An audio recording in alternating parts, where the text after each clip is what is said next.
এই যে শুনছো? তোমাকেই বলছি, আমাদের চ্যানেলটি সাবস্ক্রাইব করে দাও না প্লিজ।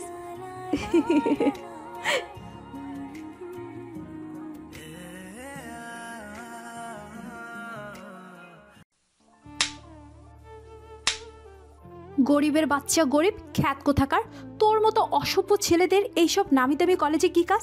তুই কি জানিস আমার এই ড্রেসের দাম কত? তোর পুরো ফ্যামিলির 1 বছরের ইনকামের চেয়েও বেশি হবে হয়তো। তোর সাহস কি করে হয় আমার গায়ে ধাক্কা দেওয়ার? তোর মতো অসভ্যদের রাস্তাঘাটে পড়ে থাকা উচিত, কলেজে নয়। তোর মতো ছেলে কিভাবে এখানে চান্স পায় আমি জানি না। নিশ্চয়ই কোনো চিটিং করে এসেছিস। এই থাপ্পড়টা মনে রাখবি, আর জীবনে কখনো আমার সামনে পড়বি না। তোর মতো অসভ্য গরিব চাষাদের মুখ দেখতেও আমার ঘৃণা হয়। দূর হয় এখান থেকে। আপা, আমি আমি আসলে ভিড়ের মধ্যে ছিলাম, খুব দুঃখিত। আমি ইচ্ছে করে করিনি। রিমা হিংস্রভাবে হেসে ওঠে এবং নাহিমের সামনে এগিয়ে আসে। ইচ্ছে করে করিসনি? আরে তোর মতো অসভ্য চাষার ছেলেরা ইচ্ছে করে এর চেয়েও খারাপ কাজ করতে পারে। তোর সাহস কি করে হয় আমার গায়ে হাত দেওয়ার? হ্যাঁ? সাগর হেসে রিমার পাশে এসে দাঁড়ায় এবং মন্তব্য করে, আরে রিমা, দেখি বোঝা যাচ্ছে মালটা একদম ক্ষেত। কোত্থেকে এসেছে কে জানে, গ্রামের গুন্ডা টাইপের কিছু হবে হয়তো। মিমি হাসতে হাসতে যোগ করে, হ্যাঁ রে রিমা, তোর এত দামি ড্রেসটা নষ্ট করে দিল, ছি ছি। রিমা নাহিমের একদম সামনে এসে দাঁড়ায়। তার চোখে মুখে তীব্র ঘৃণা। সে তীক্ষ্ণ কণ্ঠে বলে, আপা প্লিজ, আমি সত্যি খুব দুঃখিত। আপনি যা বলছেন তা ঠিক নয়। আমি অনেক কষ্ট করে এখানে। রিমা নাহিমের কথা শেষ না করতেই চরম অবজ্ঞা ভরে বলে ওঠে, চুপ কর। তোর মতো ছোট লোকের মুখে দুঃখিত শব্দটা মানায় না। তোর মতো ছেলেদের ভাষা তো তোর মতোই হবে। শোন, আজকের দিনের শুরুটা তুই খারাপ করে দিয়েছিস। তোর শাস্তি ওই থাপ্পড়টা ছিল, মনে রাখবি। সাগর আর মিমি হাসতে থাকে। আশেপাশের কিছু ছাত্রছাত্রী আড়ালে ফিসফিস করে। কেউ কেউ নাহিমের দিকে করুণভাবে তাকায়, কেউ বা রিমার সাহসিকতায় অবাক হয়। নাহিম অপমানে, কষ্টে এবং ক্রোধে জমে যায়। সে আর ওখানে দাঁড়াতে পারে না। ব্যাগটা হাতে নিয়ে দ্রুত পায়ে কলেজের ভিতরে চলে যায়, যেন এই জায়গা থেকে পালাতে চায়। তার চোখে দিয়ে তখনও পানি পড়ছে। রিমা নিজেদের বন্ধুদের দিকে ফিরে তাচ্ছিল্যের হাসি হেসে বলে, দিনের শুরুতেই মেজাজটা খারাপ করে দিল এইসব অসভ্যগুলো। চল চল ভিতরে চল, এইসব গরিব দেখতে ইচ্ছেও করে না। রিমা, সাগর এবং মিমি হেসে কথা বলতে বলতে কলেজের ভিতরে প্রবেশ করে। ও কি হচ্ছে বুঝতে পারছেন না তো? ওকে, ক্লিয়ার করে দিচ্ছি। একটি স্থানীয় কলেজের গেট। প্রথম দিনের কোলাহল। সময় সকাল। কলেজের গেট দিয়ে নতুন ছাত্রছাত্রীরা ঢুকছিল। অনেকের সাথেই তাদের বাবা মা এসেছেন। পরিবেশটা উচ্ছল এবং কিছুটা নার্ভাস। এর মধ্যেই একটা দামি চকচকে গাড়ি এসে কলেজের গেটের সামনে থামে। গাড়ির দরজা খোলে এবং রিমা বেরিয়ে আসে। তার পরনে আধুনিক পোশাক, চোখে দামি রোদ চশমা, হাতে মানানসই পার্স। তার চালচলনেই আভিজাত্য এবং স্পষ্ট অহংকার। তার সাথে তার 2 জন বন্ধু সাগর এবং মিমি গাড়ি থেকে নামে। তারাও আধুনিক এবং কিছুটা উদ্ধত প্রকৃতির। ঠিক সেই সময় ভিড়ের মধ্যে দিয়ে অতি সাবধানে হেঁটে আসছিল নাহিম। তার পরনে সাধারণ পরিষ্কার শার্ট, প্যান্ট, পায়ে পুরনো কিন্তু পরিষ্কার জুতো, হাতে একটা পুরনো ব্যাগ। তার চেহারায় গ্রামের সারল্য এবং চোখে একরাশ স্বপ্ন। ভিড়ের চাপে সে কিছুটা অপ্রস্তুত হয়ে পড়ে। রিমা গাড়ি থেকে নেমে গেটের দিকে এগোচ্ছিল। তার হাঁটা ছিল অত্যন্ত আত্মবিশ্বাসী এবং দ্রুত। নাহিম হঠাৎ ভিড়ের মধ্যে একটু ধাক্কা খেয়ে সরে আসার সময় তার হাতের ব্যাগটা অসাবধানে রিমার গায়ে লেগে যায়। রিমার দামি পোশাকের এক জায়গায় সামান্য ধুলো লাগে। রিমা আচমকা থেমে যায়। তার চোখে পড়া রোদ চশমা খুলে নাহিমের দিকে তাকায়। তার চোখ মুখ রাগে লাল হয়ে যায়। নাহিম কিং কর্তব্য বিমূঢ় হয়ে গেছে। সে বুঝতে পারেনি কি ঘটছে। রিমা নাহিমের দিকে তাকিয়ে রাগে থাপ্পড় দিয়ে ওই কথাগুলো নাহিমকে শুনিয়েছিল। তার আসল নাম শাহাদাত হোসেন নাহিম। নাহিম একটি ফাঁকা জায়গায় এসে দাঁড়ায়। সে দেয়ালে পিঠ ঠেকিয়ে দাঁড়ায় এবং গভীরভাবে শ্বাস নেয়। তার গাল তখনও জ্বলছে। রিমার বলা কথাগুলো তার কানে বাজতে থাকে। গরিবের বাচ্চা গরিব, খ্যাত অসভ্য চাষা। নাহিম নিজের মনে মনে ফিসফিস করে বলে, গরিব? হ্যাঁ, আমি গরিব, কিন্তু তাই বলে আমি অসভ্য, ছাসা? আমার বাবা সারাদিন রোদে পুড়ে মাঠে কাজ করে বলে কি আমি খারাপ? এই অপমানের শোধ আমাকে নিতেই হবে। আমাকে প্রমাণ করতেই হবে যে আমি গরিব হতে পারি, গ্রাম থেকে আসতে পারি, কিন্তু আমি ওই অহংকারী মেয়েটার চেয়ে অনেক বড় হতে পারি, অনেক বড়। নাহিম চোখ মোছে। তার চোখে এখন আর শুধু কষ্ট নেই, আছে এক অদম্য জেদ। সে স্থির দৃষ্টিতে কলেজের বিল্ডিংটার দিকে তাকায়। নাহিম দৃঢ় কণ্ঠেই বলে ওঠে, এই শহরের পথে আমাকে একাই লড়তে হবে। কেউ আমার পাশে থাকবে না, কিন্তু আমি পারবো। আমাকে পারতেই হবে। বাবা মায়ের কষ্টের দাম দিতে হবে, গ্রামের মানুষের স্বপ্ন পূরণ করতে হবে, আর ওই অহংকারী মেয়েটার মুখের উপর জবাব দিতে হবে। নাহিম ঘুরে ক্লাসরুমের দরজার দিকে তাকায়। বাইরে ছাত্রছাত্রীদের কোলাহল। সে একটা গভীর শ্বাস নেয় এবং ক্লাসরুম থেকে বেরিয়ে আসে। তার হাঁটায় এখন আর সেই অপ্রস্তুত ভাব নেই, আছে এক নতুন দৃঢ়তা। এদিকে নাহিমদের গ্রাম একটি ছোট্ট মাটির ঘর। সময় আগের দিন সন্ধ্যাবেলা, সূর্যাস্ত হচ্ছে। গ্রামের শান্ত পরিবেশ। নাইমদের ছোট্ট উঠানে নাইমের বাবা রফিক লুঙ্গি পরে বসে বিড়ি টানছেন। নাইমের মা ঘরে কাজ করছেন। পরিবেশটা স্নিগ্ধ হলেও সেখানে দারিদ্র্যের ছাপ স্পষ্ট। নাইমের মা ঘর থেকে বেরিয়ে এসে জানতে চান, ওগো শোনো, নাহিমের কলেজের সব কাগজপত্র ঠিকঠাক গুছিয়ে দিয়েছো তো? কালকেই তো রওনা দেবে। হ্যাঁ, দিয়ে দিয়েছি, সব ঠিক আছে। ব্যাগে জামা কাপড় গোছানো আছে, শুধু শুধু টাকাটা নিয়েই চিন্তা হচ্ছে। নাইমের মা টাকার চিন্তা প্রকাশ করেন এবং চেয়ারম্যানের কথা বলেন। টাকা? হ্যাঁ গো, এতগুলো টাকা জোগাড় করতে যে কি কষ্ট হলো।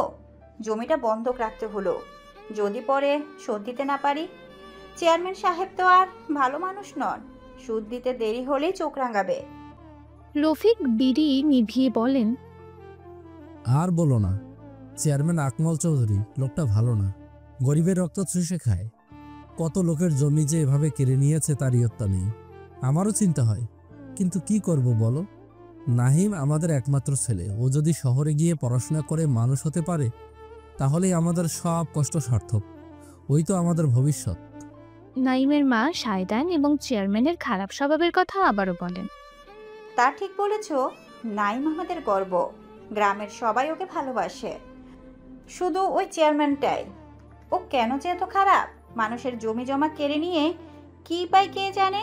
সেদিন তো দেখলে কাদের মিয়ার বাড়িটা কি করে কেড়ে নিল। বড় মানুষটা এখন কোথায় থাকবে কে জানে।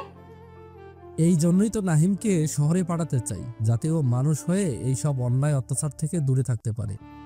আর যদি কখনো কিছু করার ক্ষমতা হয় ওর, তাহলে যেন এই সব চেয়ারম্যানদের মতো লোকদের বিরুদ্ধে দাঁড়াতে পারে।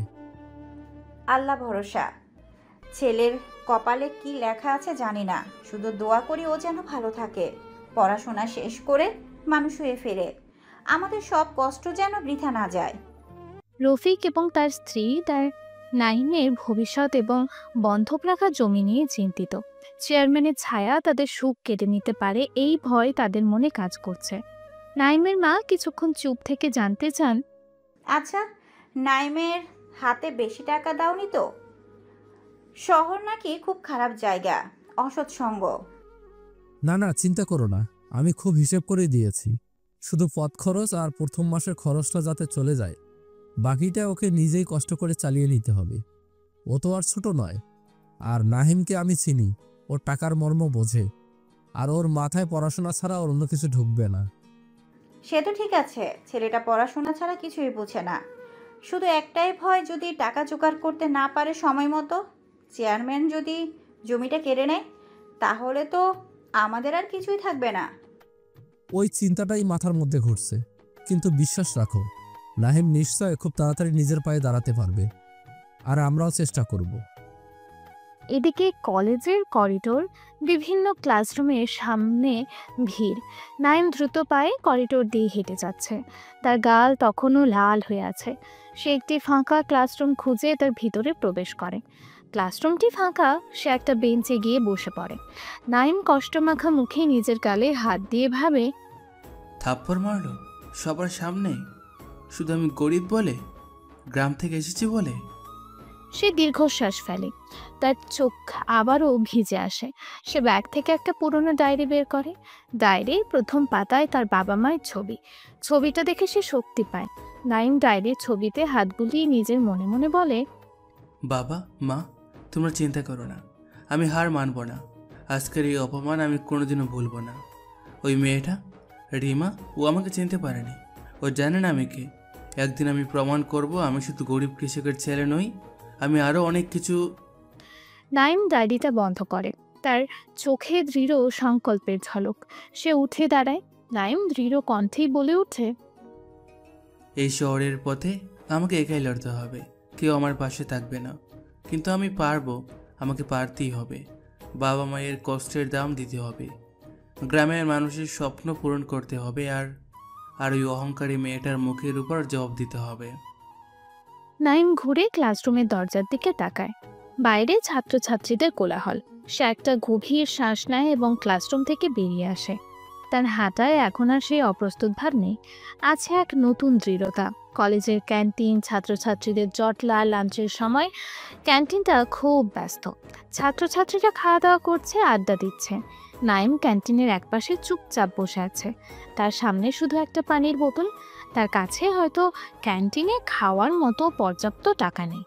রিমা, সাগর এবং মিমি তাদের কিছু বন্ধু নিয়ে ক্যান্টিনের অন্য প্রান্তে একটি টেবিলে বসে আছে। তাদের সামনে বিভিন্ন ধরনের খাবার। তারা হাসছে, গল্প করছে।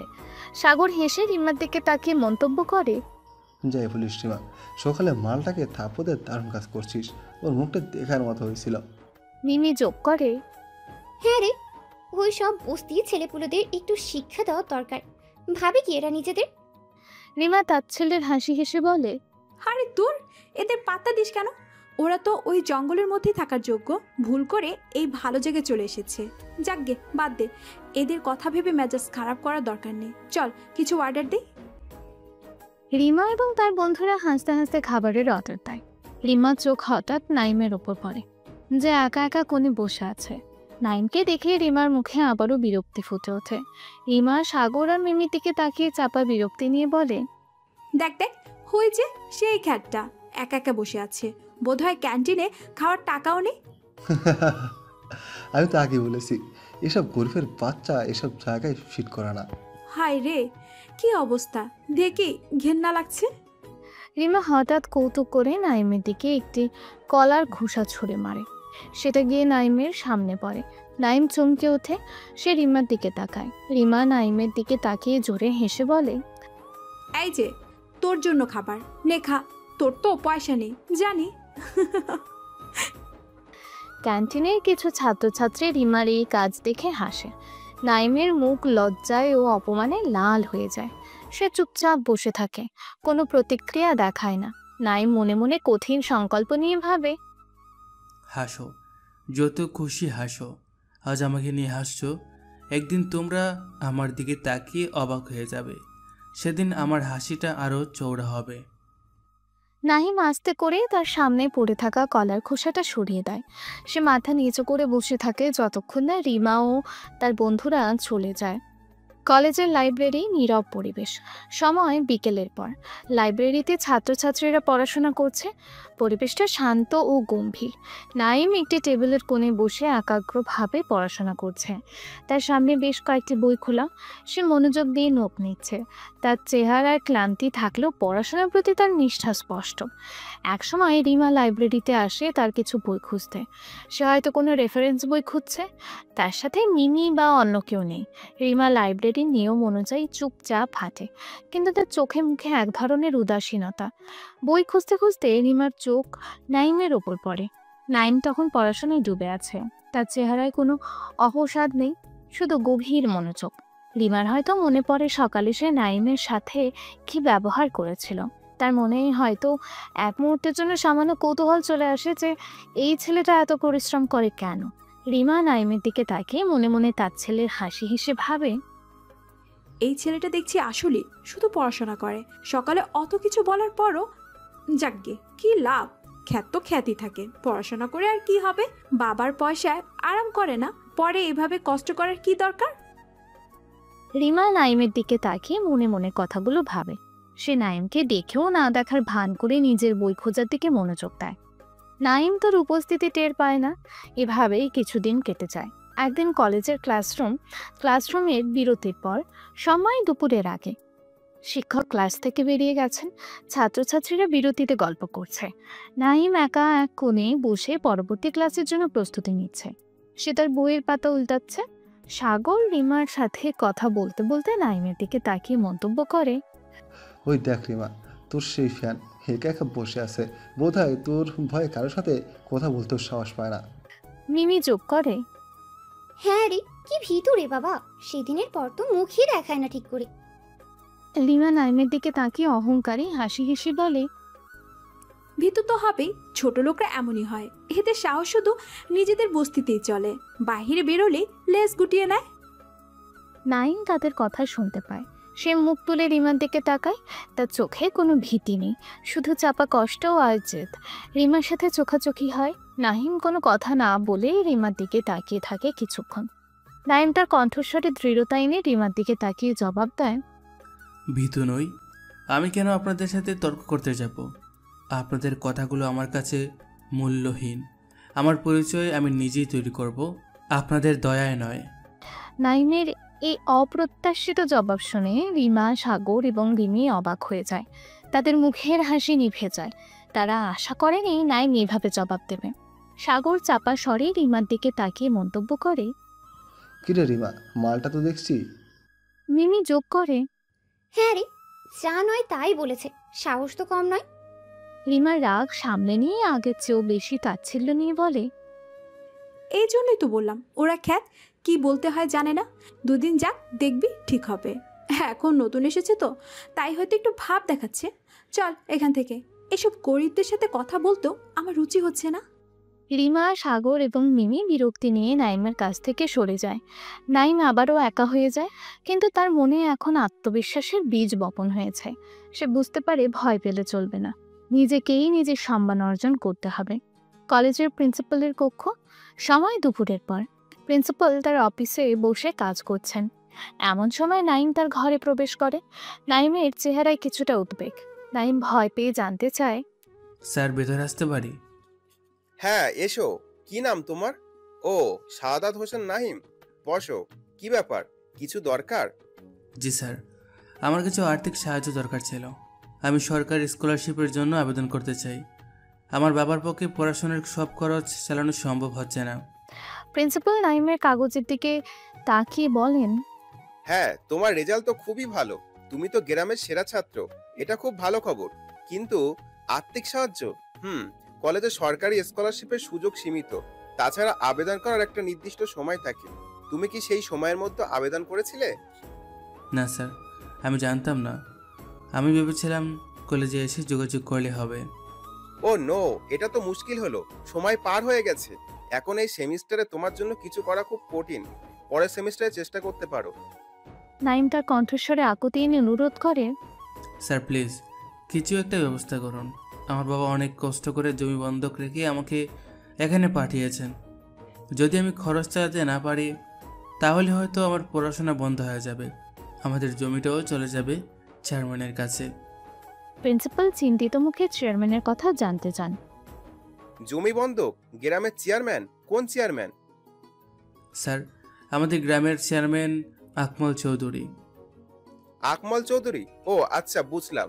দেখো নাই, আমি এই মুহূর্তে তোমাকে স্কলারশিপ দিতে পারছি না, কিন্তু আমি চেষ্টা করতে পারি অন্য কোনোভাবে তোমাকে সাহায্য করা যায় কিনা। হয়তো কোনো পার্ট টাইম কাজের সুযোগ বা অন্য কোনো ফান্ড, কিন্তু কোনো নিশ্চয়তা দিতে পারছি না। স্যার, যে কোনো সুযোগই আমার জন্য অনেক বড় সাহায্য হবে। আমি যে কোনো কাজ করতে রাজি আছি। ঠিক আছে, তুমি তোমার ফোন নাম্বারটা দিয়ে যাও, আমি দেখি কি করা যায়। আশা হারিও না, তোমার মতো মেধাবী ছাত্রের পড়াশোনা বন্ধ হোক, এটা আমিও চাই না। নাহিম আশাহত হলেও কিছুটা ভরসা দিয়ে প্রিন্সিপালের কক্ষ থেকে বের হয়। সে বুঝতে পারে লড়াইটা আরো কঠিন।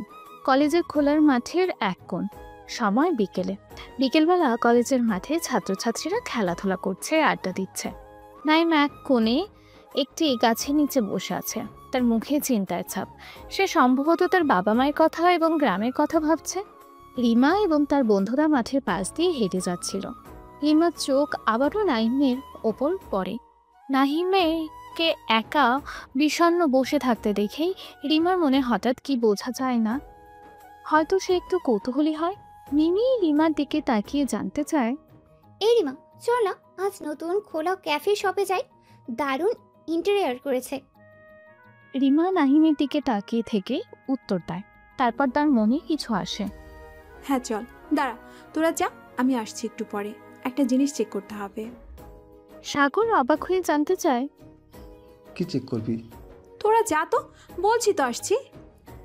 সাগর এবং মিমি কিছুটা অবাক হয়ে রিমার কাছ থেকে চলে যায়।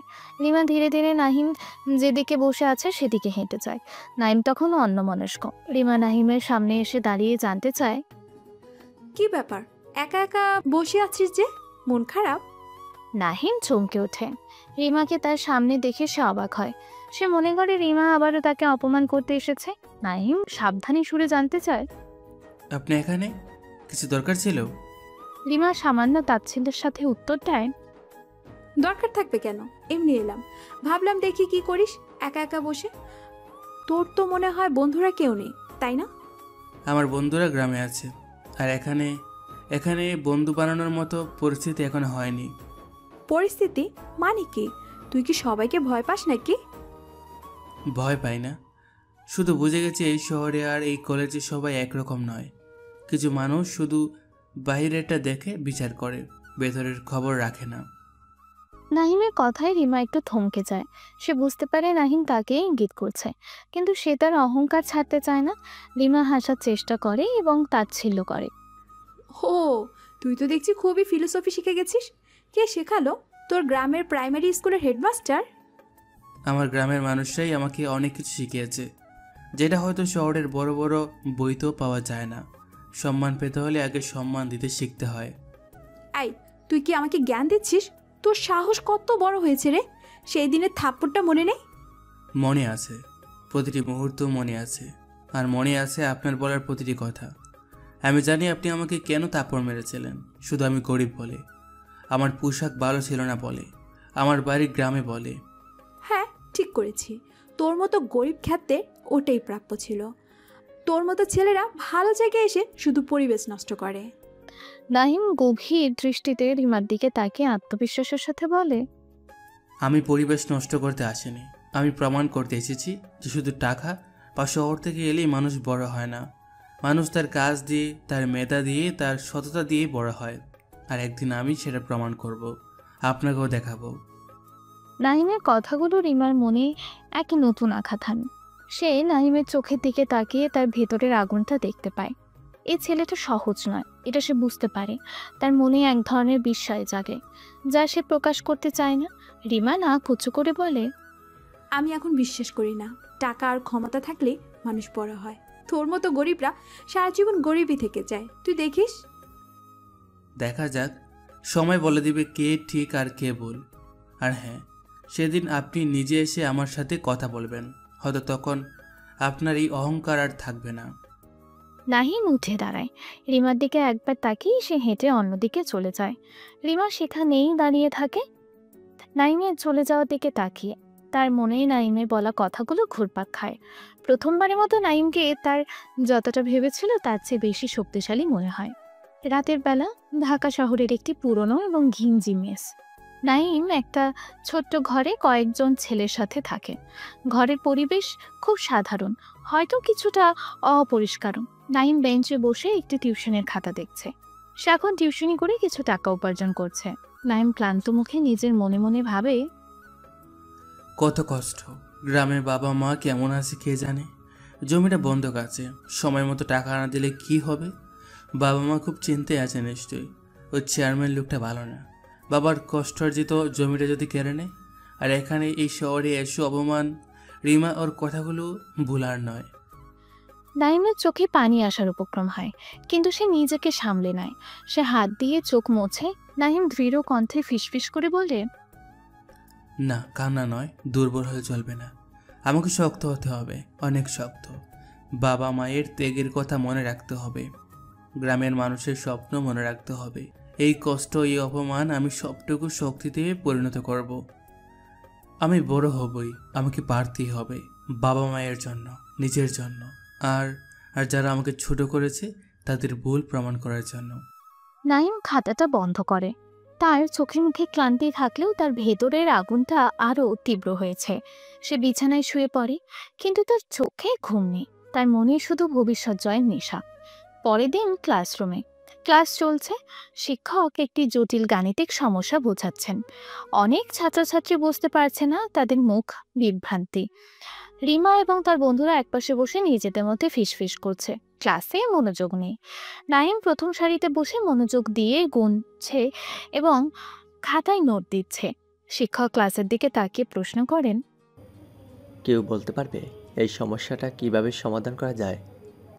ছাত্রছাত্রীরা চুপ করে থাকে, কেউ হাত তোলে না। রিমা চোখ বাঁকিয়ে অন্যদিকে তাকিয়ে থাকে। শিক্ষক কিছুক্ষণ অপেক্ষা করে নাহিমের দিকে তাকান। নাইম, তুমি কি পারবে? নাহিম উঠে দাঁড়ায়, তার চেহারায় আত্মবিশ্বাস। সে বোর্ডের সামনে গিয়ে সমস্যাটি দ্রুত সমাধান করে দেয়। তার সমাধান দেখে শিক্ষক এবং কিছু ছাত্রছাত্রী অবাক হয়। শিক্ষক হেসে বলেন, খুব ভালো নাহিম, চমৎকার। দেখেছো সবাই, একটু মনোযোগ দিলেই এটা সম্ভব। নাহিম তার জায়গায় ফিরে আসে। রিমা এবং তার বন্ধুরা নাইমের সমাধান দেখেও না দেখার ভান করে। তাদের মুখ বিরক্তি। সাগর চাপা স্বরে রিমার দিকে তাকিয়ে বলে, ইস, এসে গেছে গ্রামের টাইপার। মিনি মুখ ভিঞ্চি কেটে বলে, যত দেখুন দাঁড়ি, পড়াশোনা করে কি আর হবে? ওই তো গরিবের গরিবই থাকবে। রিমা নাইমের দিকে তাকিয়ে একটি তাচ্ছিল্যের হাসি হেসে বলে, পড়াশোনা করে যদি আর কিছুই না জোটে তাহলে তো এসব করে বাহাবা কুড়াতে হবে, কি আর করার। নাইম তাদের কথা শুনতে পায়। সে কোনো প্রতিক্রিয়া না দেখে মাথা নিচু করে বসে থাকে। শিক্ষক আবারও ক্লাস শুরু করেন। ক্লাসের বিরতিতে ছাত্রছাত্রীরা ক্লাসরুম থেকে বেরিয়ে করিডোরে জটলা করছে। কেউ গল্প করছে, কেউ হেঁটে বেড়াচ্ছে। নাইম একা একা একটি দেয়ালের পাশে দাঁড়িয়ে আছে। রিমা, সাগর এবং মিমি করিডোর দিয়ে হেঁটে যাচ্ছে। তাদের হাসি ঠাট্টার শব্দ বেশ জোরালো। তারা নাইমের পাশ দিয়ে যাওয়ার সময় ইচ্ছা করে তার কাছাকাছি আসে। রিমা নাহিমের দিকে তাকিয়ে হাসতে হাসতে বলে, ও একা একা দাঁড়িয়ে আছিস যে, কেউ নেই গল্প করার মতো? হুম। সাগর হেসে বলে, এদের আবার বন্ধু, ওরা তো আসে শুধু বইয়ের খাতা নিয়ে। ঠিক বলেছিস, এদের দুনিয়া তো এই বইয়ের মধ্যে সীমাবদ্ধ। নাহিম তাদের দিকে তাকায়, তার চোখে বিরক্তি। নাহিম শান্ত কণ্ঠে বলে, আপনাদের বন্ধুদের ভিড়ে আমার প্রয়োজন নেই, আমি একাই ঠিক আছে। রিমা অট্ট হাসি হেসে ওঠে। অসাধারণ, কি স্মার্ট উত্তর। শিখেছিস কোথা থেকে? তোর গ্রামের ওই বটতলা থেকে?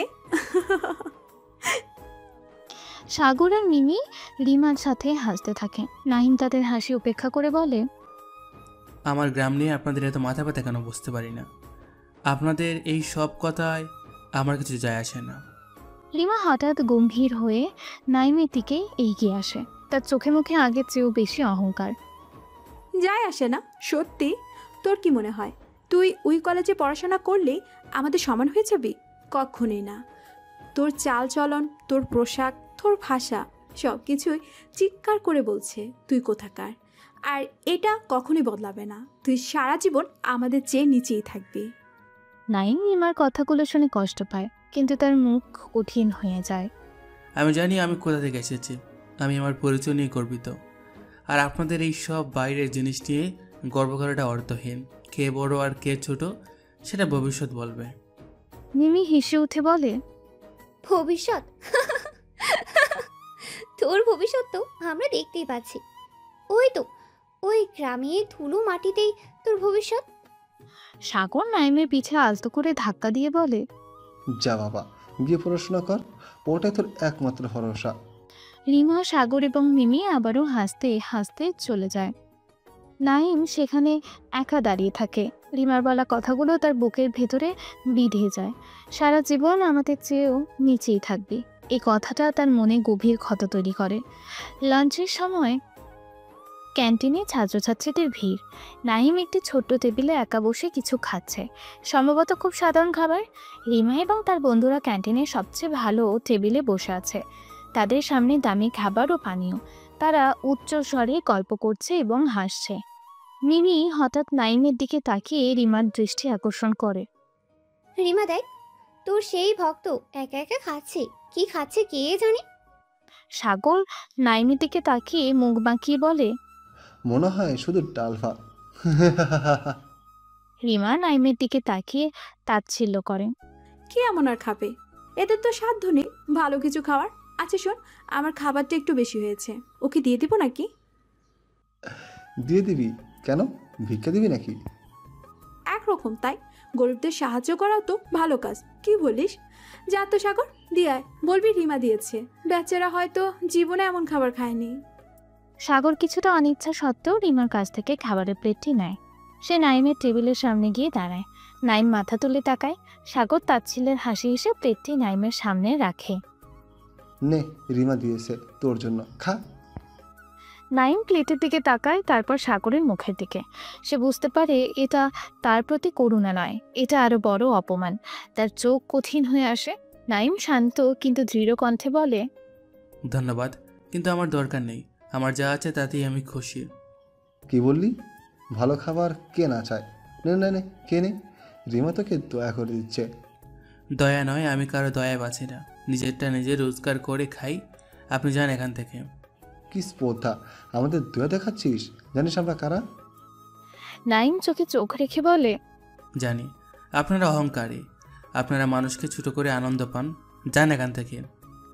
সাগর কিছু বলার জন্য মুখ খোলে, কিন্তু নাইমের চোখে দৃঢ়তা দেখে থেমে যায়। সে বিরক্ত হয়ে প্লেটটি তুলে নিয়ে রিমার কাছে ফিরে যায়। রিমা এবং তার বন্ধুরা সাগরের দিকে কৌতূহলী দৃষ্টিতে তাকায়। রিমা জানতে চায়, কি হলো, খেলো না?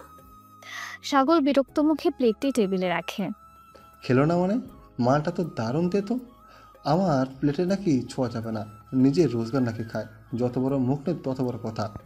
মিমি অবাক হয়ে যায়। বলিস কি রে, এত বড় সাহস? রিমা নাইমের দিকে তাকিয়ে রাগে দাঁতে দাঁত চাপে। নাইম তখনও শান্তভাবে বসে আছে। রিমার মনে হয় নাইম যেন তাকে চ্যালেঞ্জ করছে। এই ঘটনা নাইমের প্রতি রিমার অবহেলাকে আরও তীব্র অপমানে পরিণত করে। নাইম আবারও রিমার অহংকারের সামনে নিজের আত্মসম্মানকে উঁচুতে তুলে ধরে। এভাবে আরও অনেক দিন পর একদিন বিকেলের পর কলেজের নোটিশ বোর্ডে বিভিন্ন পরীক্ষার ফলাফল বা গুরুত্বপূর্ণ নোটিশ লাগানো হয়। নাইম নোটিশ বোর্ডের সামনে দাঁড়িয়ে মনোযোগ দিয়ে কিছু একটা দেখছে। রিমা এবং তার বন্ধুরা নোটিশ বোর্ডের পাশ দিয়ে যাচ্ছিল। রিমার চোখ নাইমের ওপর পড়ে। রিমা ফিসফিস করে মিমিকে বলে, দেখ, ওই যে বোধহয় কোনো পরীক্ষার রেজাল্ট দেখছে। কি পাশ করবে আরো? মনে হয় টেনে টুনে পাশ করেছে। হ্যাঁ রে, ফার্স্ট ক্লাস পাওয়া তো আর এদের কাম্য নয়। পাশ করেছে এটাই অনেক। তারা নাইমের কাছাকাছি আসে। নাইম তখনও নোটিশে মনোযোগ দিয়ে রেখেছে। রিমা নাইমের পাশে দাঁড়িয়ে উঁচু গলায় বলে, কি রে, কি দেখছিস এমন মন দিয়ে? নিজের রোল নাম্বার খুঁজে পাচ্ছিস না নাকি? নাইম তাদের কথায় কান্না দিয়ে নোটিশ দেখতে থাকে। মিমি হেসে বলে, বোধহয় নামই খুঁজে পাচ্ছে না। নাইম এবার ঘুরে দাঁড়ায়। তার মুখে ক্লান্তির ছাপ থাকলেও চোখে আগের চেয়েও বেশি তীক্ষ্ণতা। আমি আমার রোল নম্বর খুঁজে পেয়েছি, আর শুধু পাস নয়, আমি ফার্স্ট হয়েছি। রিমা, সাগর এবং মিমি চমকে ওঠে। তারা বিশ্বাস করতে পারে না। তারা দ্রুত নোটিশ বোর্ডের দিকে তাকায়। সেখানে দেখা যায় একটি পরীক্ষার ফলাফলের লিস্টে নাইমের নাম এবং তার পাশে সর্বোচ্চ নাম্বার। সাগর অবিশ্বাসের সুরে বলে, এই, এটা কি হয়ে সম্ভব? মিমি অবাক হয়ে নাইমের দিকে তাকায়। তুই ফার্স্ট হয়েছিস? রিমা প্রথমে চুপ করে থাকে। তার মুখে বিস্ময় এবং বিরক্তি মেশানো ভাব। সে আশা করেনি নাইমের এত ভালো ফল করবে। নাইম রিমার দিকে তাকিয়ে শান্ত কণ্ঠে বলে, হ্যাঁ সম্ভব, কারণ আমি পড়াশোনা করি, আপনাদের মতো সময় নষ্ট করি না। ফার্স্ট হয়েছিস তো কি হয়েছে? তাতে কি তুই বড়লোক হয়ে গেছিস? তোর এই রেজাল্ট দিয়ে কি হবে? শেষ পর্যন্ত তো ওই গ্রামে গিয়ে চাষবাস করতে হবে। তোর পরিচয় তোর রেজাল্ট দিয়ে তৈরি হয় না, তোর পরিচয় তোর রক্তে, তোর গরিব পরিচয়। এই কথাগুলো নাইমের মনে সবচেয়ে বেশি আঘাত হানে। তার ফলাফল, তার কঠোর পরিশ্রম, তার মেধা, কোনো কিছুই রিমার কাছে তার জন্মগত পরিচয়ের চেয়ে বড় নয়। নাইমের মনে হয় তার সব প্রচেষ্টা যেন বৃথা। তার চোখে মুখে তীব্র কষ্টের ছাপ ফুটে ওঠে। এই অপমান নাহিমের মনে আগের চেয়েও অনেক গভীর ক্ষত তৈরি করে। নাহিম রিমার দিকে তাকিয়ে থাকে, তার মুখ কঠিন হয়ে যায়, তার চোখ দিয়ে পানি আসতে চায়, কিন্তু সে নিজেকে ধরে রাখে। সে কোনো কথা বলতে পারে না, শুধু রিমার দিকে তাকিয়ে থাকে। রিমা নাহিমের মুখ দেখে মনে মনে সন্তুষ্ট হয়, যেন নাহিমের কষ্ট দেখে তার ভালো লাগছে। রিমা হেসে ওঠে। কি হলো, মুখ বন্ধ হয়ে গেল কেন? সত্যিটা শুনতে খারাপ লাগছে? লাগবেই তো। সাগর আর মিমি নাহিমের দিকে তাকিয়ে হাসে। রিমা ঘুরে চলে যেতে উদ্যত হয়। চল রে, এখানে দাঁড়িয়ে থেকে লাভ নেই। এদের এই সাময়িক সাফল্য দেখে কি হবে? রিমা, সাগর এবং মিমি সেখান থেকে চলে যায়। নাহিম নোটিশ বোর্ডের সামনে একা দাঁড়িয়ে থাকে, তার চোখ তখনও রিমা চলে যাওয়ার পথের দিকে। তার মনে শুধু রিমার শেষ কথাগুলো বাজছে। তোর পরিচয়, তোর রক্তেই তোর গরিব পরিচয়। একটি নিরিবিলি জায়গা, মাঠের এক গাছের নিচে। সময় বিকেলের পর। নাহিম একা বসে আছে, তার মুখে গভীর বিষণ্ণতা। রিমার বলা শেষ কথাগুলো তার মনে তীব্র যন্ত্রণা দিচ্ছে। সে মাটি থেকে একটি নুড়ি পাথর তুলে নিয়ে ছুঁড়ে ফেলে। নাহিম কষ্টের সাথে নিজের মনে মনে কথাগুলো আওড়ায়। তোর পরিচয় তোর রক্তে, তোর গরিব পরিচয়। তার মানে আমি যতই চেষ্টা করি না কেন, আমি ওদের চোখে গরিবই থেকে যাব। আমার মেয়েদের কোনো দাম নেই, আমার পরিশ্রমের কোনো মূল্য নেই। তার চোখ আবারও ভিজে আসে। সে আকাশের দিকে তাকায়, তার মনে তার বাবা মায়ের মুখ ভেসে ওঠে, তাদের কষ্ট, তাদের ত্যাগ। চেয়ারম্যানের কথা মনে পড়ে, জমি হারানোর ভয়। নাহিম মুষ্টিবদ্ধ করে, তার ভেতরের কষ্ট ধীরে ধীরে কঠিন সংকল্পে রূপান্তরিত হয়। এই অপমান, এই যন্ত্রণা তাকে ভেঙে ফেলবে না, বরং আরও শক্তিশালী করবে। নাহিম দৃঢ় কণ্ঠে নিজের মনে মনে বলে, না, আমি হারব না, আমি প্রমাণ করব। শুধু রেজাল্ট দিয়ে নয়, আমি নিজেকে এমন এক জায়গায় নিয়ে যাব যেখানে আমার পরিচয় হবে আমার সাফল্য। আমার কোনো রক্ত বা গ্রামের পরিচয়ের দরকার হবে না। ওরা যেন আমার নাম শুনলেই বুঝতে পারে আমি কে। ওই মেয়েটা রিমা, ও আমাকে যতটা কষ্ট দিয়েছে, আমি সেই কষ্টটাকেই আমার এগিয়ে যাওয়ার জ্বালানি বানাবো। ওকে আমি দেখিয়ে দেব গরিবের ছেলে কি করতে পারে। একদিন ওকে নিজের ভুল বুঝতে হবে কাকে ও সেদিন অপমান করেছিল। নাইম উঠে দাঁড়ায়, তার চোখে মুখে এখন আর শুধু কষ্ট নেই, আছে ইস্পাত কঠিন সংকল্প। সে এক গভীর শ্বাস নেয়। নাইম একা একা হেঁটে চলে যায়, তার লক্ষ্য স্থির। তার মনে শুধু একটাই, যে অনেক বড় হতে হবে, এত বড় যে কেউ যেন আর তাকে তার জন্ম বা দারিদ্র্য দিয়ে বিচার করার সাহস না পায়। রিমার দেওয়া ক্ষত তাকে নতুন পথে চালিত করে। আরও বহুদিন কেটে যায়। নাইমদের গ্রামের বাড়ি, ছোট্ট ঘর। সময় ফাইনাল পরীক্ষার আগে রাতের বেলা। নাহিম তার ঘরে হারিকেনের আলোয় গভীর মনোযোগ দিয়ে পড়াশোনা করছে। ঘরের পরিবেশ শান্ত, বাইরে ঝিঝি পোকার ডাক শোনা যাচ্ছে। নাইমের সামনে বই খাতা ছড়ানো, তার চেহারায় পরীক্ষার চিন্তা এবং ক্লান্তির ছাপ। পাশের ঘর থেকে নাইমের বাবা মায়ের ফিসফিসানি শব্দ ভেসে আসে। নাইমের মা চাপা স্বরে জিজ্ঞেস করেন, ওগো, সব ঠিকঠাক হবে তো? নাইমের শরীরটা খারাপ করছে না তো? না, করছে না, তবে খুব ধকল যাচ্ছে ওর উপর দিয়ে, সারাদিন পড়াশোনা করছে। ভাবলেই কষ্ট হয়, এত কষ্ট করছে ছেলেটা, যদি ভালো ফল করতে না পারে। ওসব অশুভ কথা বলো না।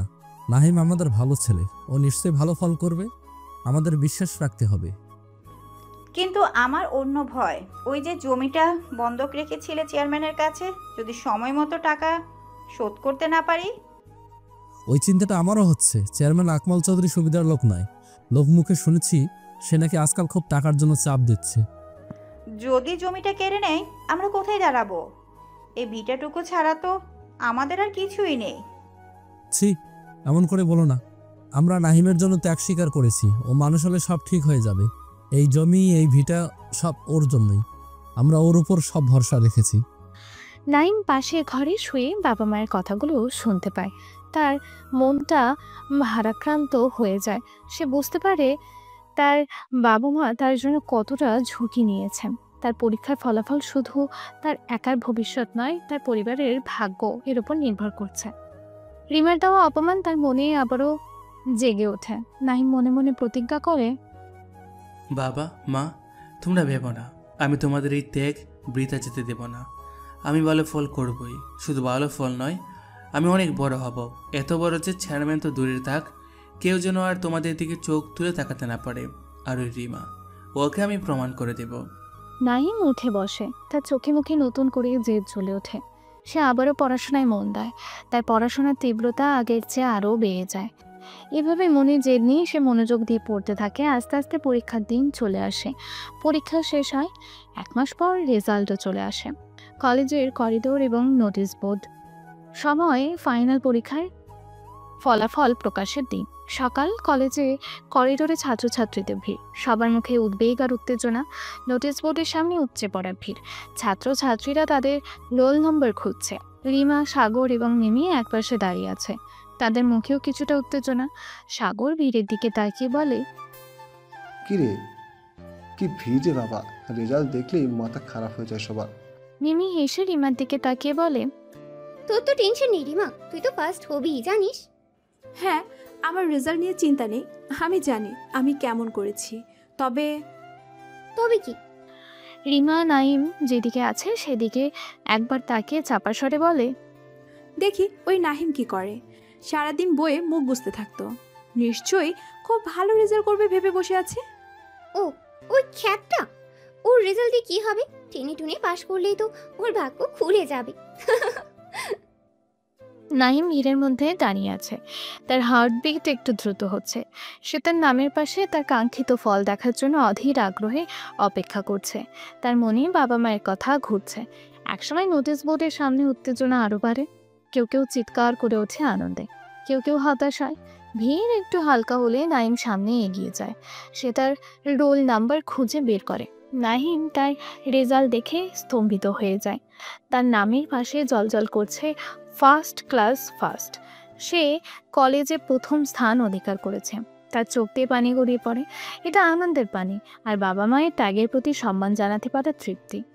আশেপাশের কিছু ছাত্রছাত্রী যারা নাইমকে চিনত, তারা তাকে অভিনন্দন জানাতে শুরু করে। কিছু শিক্ষক সেখানে ছিলেন, তারাও নাইমের কাছে এসে তার প্রশংসা করেন। শিক্ষক নাইমের পিঠে চাপড়ে বলেন, খুব ভালো করেছো নাহিম, আমরা তোমার কাছে এমন রেজাল্ট আশা করেছিলাম, তোমার পরিশ্রম সার্থক।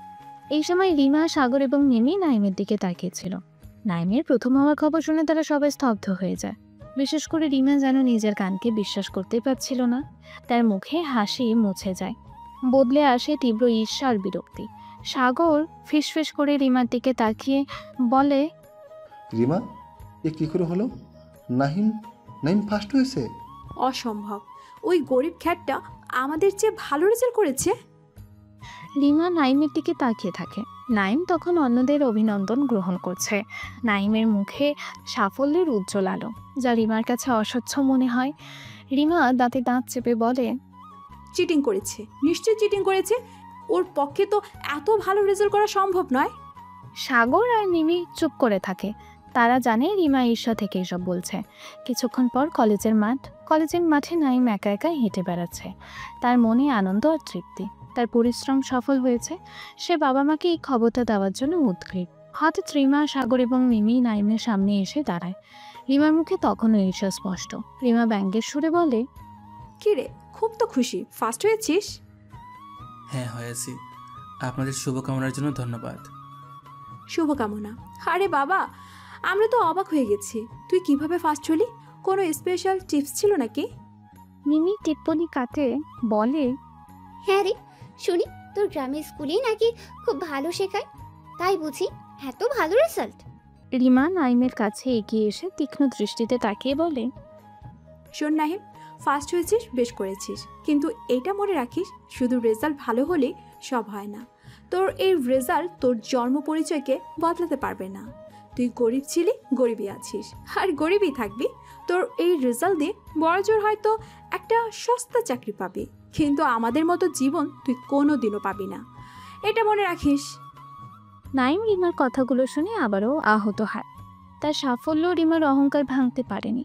রিমার এই কথাগুলো তার মনে আরও গভীর ক্ষতের সৃষ্টি করে। কিন্তু এবার নাইম আর চুপ করে থাকে না, তার চোখে দৃঢ়তা।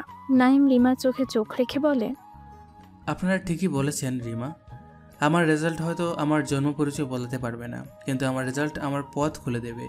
যে পথে হেঁটে আমি প্রমাণ করব আমার যোগ্যতা কী। আর আপনাদের এইসব কথা, আপনাদের এই অহংকার, এগুলি আমাকে আরও এগিয়ে যাওয়ার শক্তি যোগাবে। রিমা নাইমের দৃঢ়তা দেখে কিছুটা অবাক হয়। নাইম আবারও বলে, আপনারা আমার দারিদ্র নিয়ে হাসেন, আমাকে ছোট করেন, কিন্তু এটাই আমার শক্তি, কারণ আমি জানি কষ্ট কী। আর যারা কষ্ট করে কিছু অর্জন করে তারাই আসল ধনী। টাকার হিসাব দিয়ে মানুষ মাপা যায় না। ওহ, কি দারুণ স্পিচ। চল রিমা, এসব জ্ঞান শুনতে ভালো লাগছে না। রিমা নাইমের দিকে তাকিয়ে একটি শেষ তাচ্ছিল্যের হাসি হাসে। হ্যাঁ চল, এদের সাথে কথা বলাই বৃথা। রিমা, সাগর এবং মিমি সেখান থেকে চলে যায়। নাইম একা দাঁড়িয়ে থাকে। রিমার কথাগুলো তার কানে বাজতে থাকে। গরিবই থাকবি, আমাদের মতন জীবনে কোনো দিনও পাবি না। নাইম মুষ্টিবদ্ধ করে। রিমার দেওয়া শেষ অপমান তার মনে তীব্র আগুন জ্বালিয়ে দেয়। সে এই আগুনকে ব্যবহার করে নিজেকে আরও শক্তিশালী করার প্রতিজ্ঞা করে। রেজাল্ট বের হওয়ার দিন বিকেলে নাইম গ্রামে ফিরে এসেছে। তার মুখে আনন্দের হাসি, হাতে রেজাল্টের কপি। সে বাড়িতে ঢুকতেই তার বাবা মা ছুটে আসেন। নাইমের মা নাইমকে জড়িয়ে ধরে আবেগে আপ্লুত হয়ে পড়েন। বাবা তুই এসেছিস? তোর পরীক্ষার খবর কি রে? নাইম হেসে রেজাল্টের কপিটা তাদের হাতে দেয়। বাবা, মা দেখো, আমি ফার্স্ট হয়েছি, কলেজে প্রথম। নাইমের মা রেজাল্ট দেখে কাঁদতে শুরু করেন, তবে সেটা আনন্দের কান্না। ও আল্লাহ, আমার নাইম ফার্স্ট হয়েছে, আমাদের সব কষ্ট সার্থক হলো রে। রফিক নাইমের পিঠ চাপড়ে দেন, তার চোখে মুখে গর্ব আর আনন্দ। আমি জানতাম বাবা, আমি জানতাম আমার ছেলে পারবে। আমার মুখ উজ্জ্বল করেছিস। তারা নাইমকে নিয়ে ঘরে ঢোকে। পাড়া প্রতিবেশী খবর পেয়ে নাইমকে দেখতে আসে। সবাই নাইমের সাফল্যে খুশি। গ্রামের গণ্যমান্য ব্যক্তিরাও আসেন। একজন গণ্যমান্য ব্যক্তি বলেন, রফিকের ছেলে আমাদের গ্রামের মুখ উজ্জ্বল করেছে। এত ভালো রেজাল্ট তো এর আগে আমাদের এলাকা থেকে কেউ করেনি। আরেকজন বলেন, এই ছেলে ভবিষ্যতে অনেক বড় হবে। রফিক ভাই, আপনারা ভাগ্যবান। নাইম সবার দোয়া নেয়, কিন্তু তার মনে জমি বন্ধকের চিন্তা ঘুরপাক খায়। সে বাবাকে একান্তে ডাকে। নাইম বাবার কাছে জানতে চায়, বাবা, চেয়ারম্যান সাহেব কি টাকার জন্য খুব চাপ দিচ্ছেন? রফিক নাইমের মুখের দিকে তাকিয়ে চিন্তিত হন। হ্যাঁ বাবা, আজকাল খুব তাগাদা দিচ্ছে, সুদটাও বেড়ে গেছে। কি করব বুঝতে পারছি না। তোর ঢাকা যাওয়ার খরচ, আবার এই টাকা শোধ করা। তোমরা ভেবে না বাবা, আমি ঢাকা যাব, আমাকে যেতেই হবে। আমার পড়াশোনার খরচ আমি নিজে ব্যবস্থা করব। আর এই জমি আমি হারাতে দিব না। তোমরা চিন্তা করো না, আমি আছি। রফিক নাইমের আত্মবিশ্বাস দেখে কিছুটা ভরসা পান। তোর সাহস দেখে আমার জোর আসছে বাবা, কিন্তু শহরটা নাকি খুব কঠিন জায়গা। একা একা কিভাবে সব করবি? তোমাদের দোয়া আর আমার চেষ্টা থাকলে আমি সব পারবো। আমাকে যেতে দাও বাবা, আমাকে প্রমাণ করতে দাও, নিজের জন্য, তোমাদের জন্য, এই গ্রামের জন্য। নাইমের মা চিন্তিত মুখে বলেন, তুই চলে গেলে আমরা একা কিভাবে থাকবো বাবা? আমি তো চিরতরে চলে যাচ্ছি না, পড়াশোনা শেষ করে ফিরে আসবো। আর ততদিন তোমরা নিজেদের খেয়াল রেখো, আর চেয়ারম্যানের কথা ভেবে বেশি চিন্তা করো না। পরিবারের মধ্যে আবেগঘন পরিবেশ তৈরি হয়। নাইমের ঢাকা যাওয়ার প্রস্তুতি চলতে থাকে। গ্রামের মানুষ তাকে শুভকামনা জানায়। নাইমের ঢাকা যাত্রার দিন সকালবেলা নাইম হাতে একটি সাধারণ ব্যাগ নিয়ে দাঁড়িয়ে আছে। তার পরনে সে সাধারণ পোশাক। তার বাবা মা তার পাশে দাঁড়িয়ে আছে, তাদের চোখে পানি। গ্রামের কয়েকজন মানুষও তাকে বিদায় জানাতে এসেছে। নাইমের মা নাইমকে জড়িয়ে ধরে কাঁদতে থাকেন। সাবধানে থাকিস বাবা, ঠিকমতো খাওয়া দাওয়া করিস, শরীর খারাপ করিস না। নাইম মায়ের চোখ মুছে দেয়। চিন্তা করো না মা, আমি ঠিক থাকবো। রফিক নাইমের হাতে কিছু টাকা দেন। এই নে বাবা, সাবধানে খরচ করিস। ওখানে গিয়ে কোনো অসুবিধা হলে আমাকে জানাস। যদিও জানি কি করেই বা জানাবি। নাইম টাকাটা নেয়। সে জানে এই টাকাটা জোগাড় করতে তার বাবা মাকে কতটা কষ্ট করতে হয়েছে। জমি বন্ধকের কথা মনে পড়ে। নাইম বাবার পা ছুঁয়ে সালাম করেন। দোয়া করে বাবা। রফিক নাইমকে বুকে জড়িয়ে ধরেন।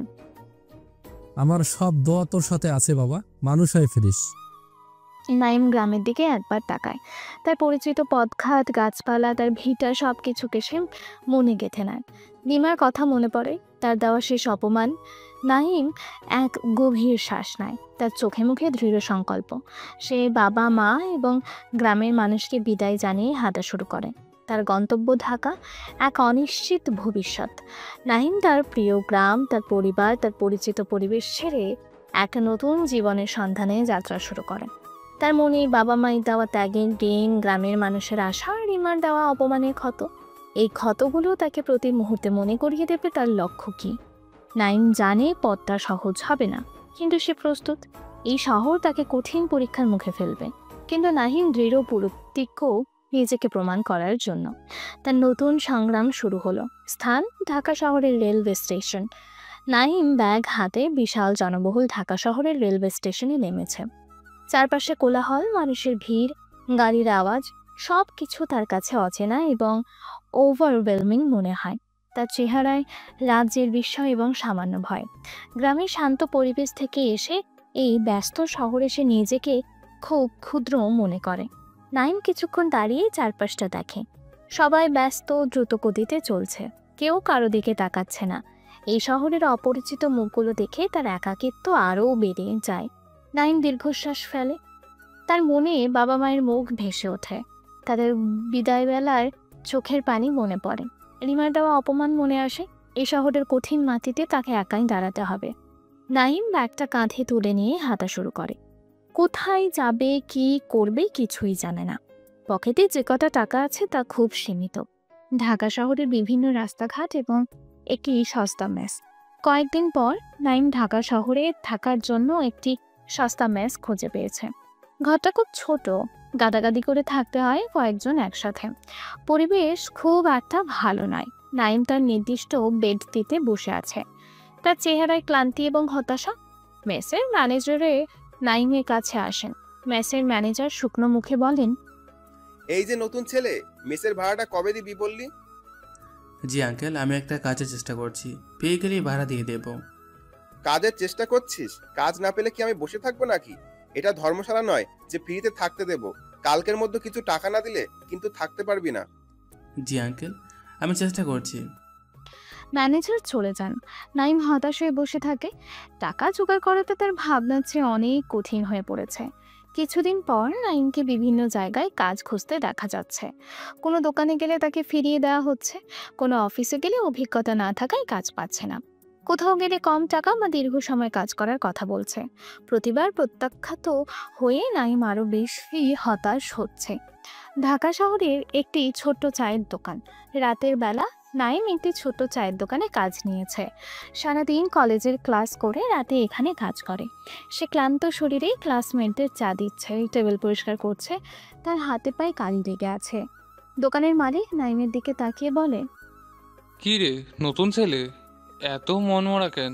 কাজ করতে ইচ্ছে করছে না নাকি? না আঙ্কেল, শরীরটা একটু খারাপ লাগছিল। প্রথম প্রথম এমন হয়, গ্রামের ছেলে শহরের ধকল সইতে পারছিস না, কিন্তু কিছু করার নেই, কাজ তো করতেই হবে। তোর টাকার দরকার, আমারও লোকের দরকার। নাইম চায়ের কাপ পরিষ্কার করতে করতে ভাবে, এটুকু কাজ করে যে টাকা পায় তা দিয়ে তার নিজের খরচই ঠিকমতো চলে না। বাড়িতে টাকা পাঠানো তো অনেক দূরের কথা, অন্যান্য কাজের জন্য সে চেষ্টা করছে। কোনোদিন নাইম কোনো বাড়ির সামনে রাতে সিকিউরিটি গার্ডের কাজ করেছে, ঠান্ডা রাতে জেগে থাকতে হচ্ছে, অথবা কোনো দোকানে দিনের বেলা ফার্মাস খাচ্ছে।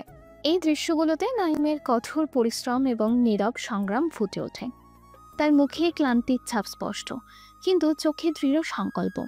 নাইম রাতে মেসে ফিরেছে, খুব ক্লান্ত। সহকর্মীরা হয়তো ঘুমিয়ে পড়েছে। নাইম একা বসে আছে, আর সামনে কিছু বই খোলা, কিন্তু পড়াশোনায় মন বসাতে পারছে না। তার মনে শুধু টাকার চিন্তা। হঠাৎ নাইমের পুরনো নোকিয়া ফোনটা বেজে ওঠে। স্ক্রিনে বাবা লেখা দেখে নাইমের মুখে এক ঝলক আনন্দ ফুটে ওঠে। সে দ্রুত ফোনটা রিসিভ করে। হ্যালো বাবা, কেমন আছো তোমরা? মা কেমন আছে? ফোনের ওপাশ থেকে তার বাবার রফিক চিন্তিত কণ্ঠে কথা বলেন, বাবা নাহিম, আমরা ভালো নেই রে, তুই কেমন আছিস? ঠিকমতো খাওয়া দাওয়া করছিস তো? হ্যাঁ বাবা, আমি ভালো আছি, তোমরা চিন্তা করো না। কি হয়েছে বাবা, তোমাদের কি কোনো সমস্যা হয়েছে? সমস্যা আর বলিস না বাবা, তো ঢাকা যাওয়ার পর চেয়ারম্যান আকমাল চৌধুরী আরও বেশি করে টাকার জন্য চাপ দিচ্ছে।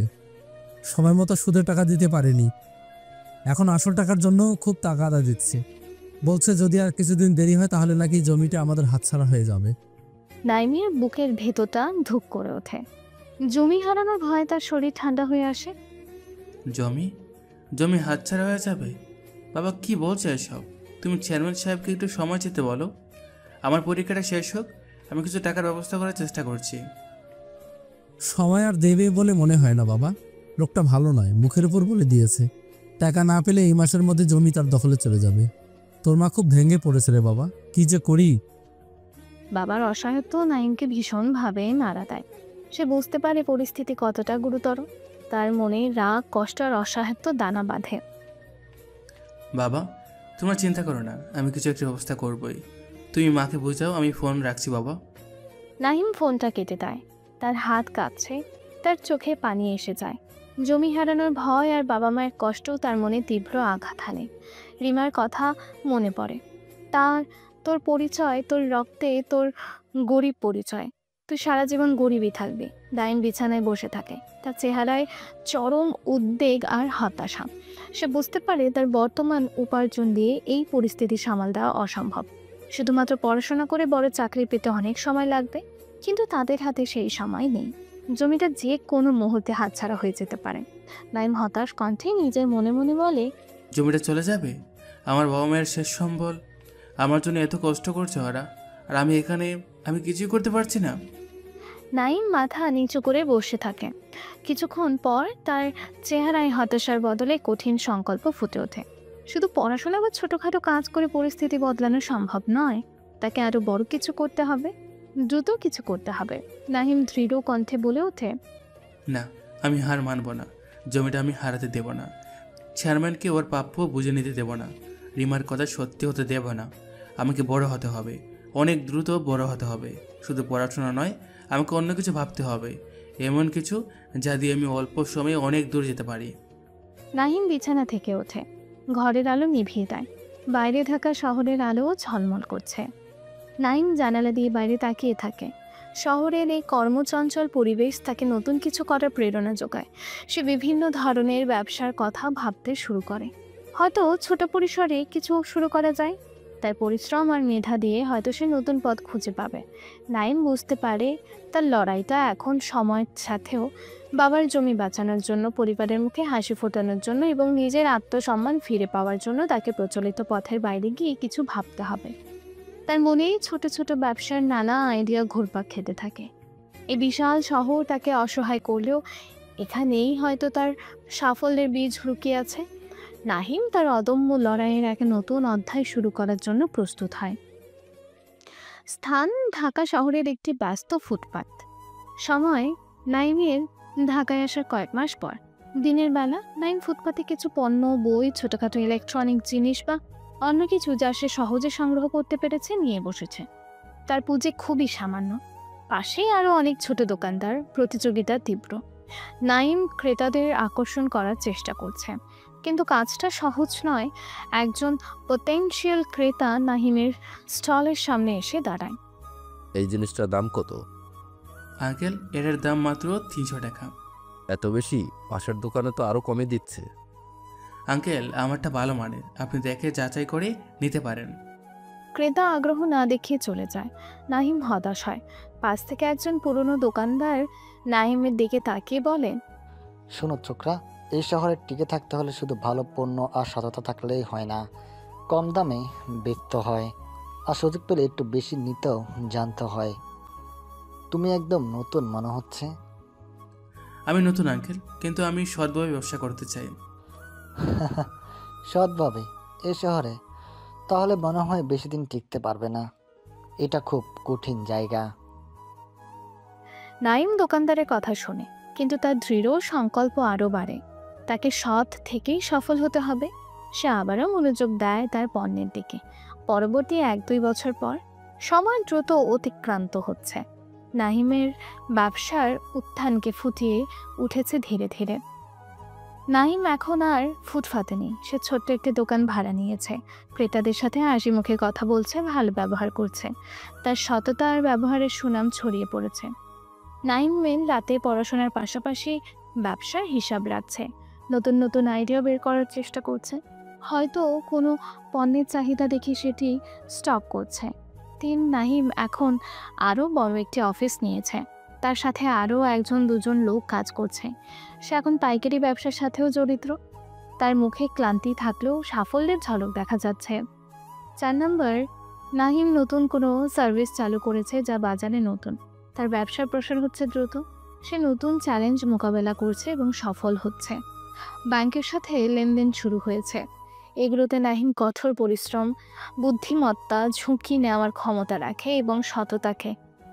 তার ব্যবসার উন্নতির সাথে সাথে তার পোশাক আশাক এবং চাল চলনেও কিছুটা পরিবর্তন আসছে, কিন্তু তার মাটির টান আর বিনিময় বজায় রাখছে। নাহিমদের গ্রাম, রফিক এবং তার মায়ের ঘর। নাইমের ব্যবসা শুরুর প্রায় 1-2 বছর পর নাইমদের গ্রামের চেয়ারম্যান আকমল চৌধুরীর অত্যাচার আরও বেড়েছে। তিনি রফিককে টাকার জন্য চরম চাপ দিচ্ছেন। রফিক এবং তার মা খুব দুশ্চিন্তায় আছেন। নাহিমকে যে টাকা পাঠাতে পারছে না সেটাও তাদের কষ্টের কারণ।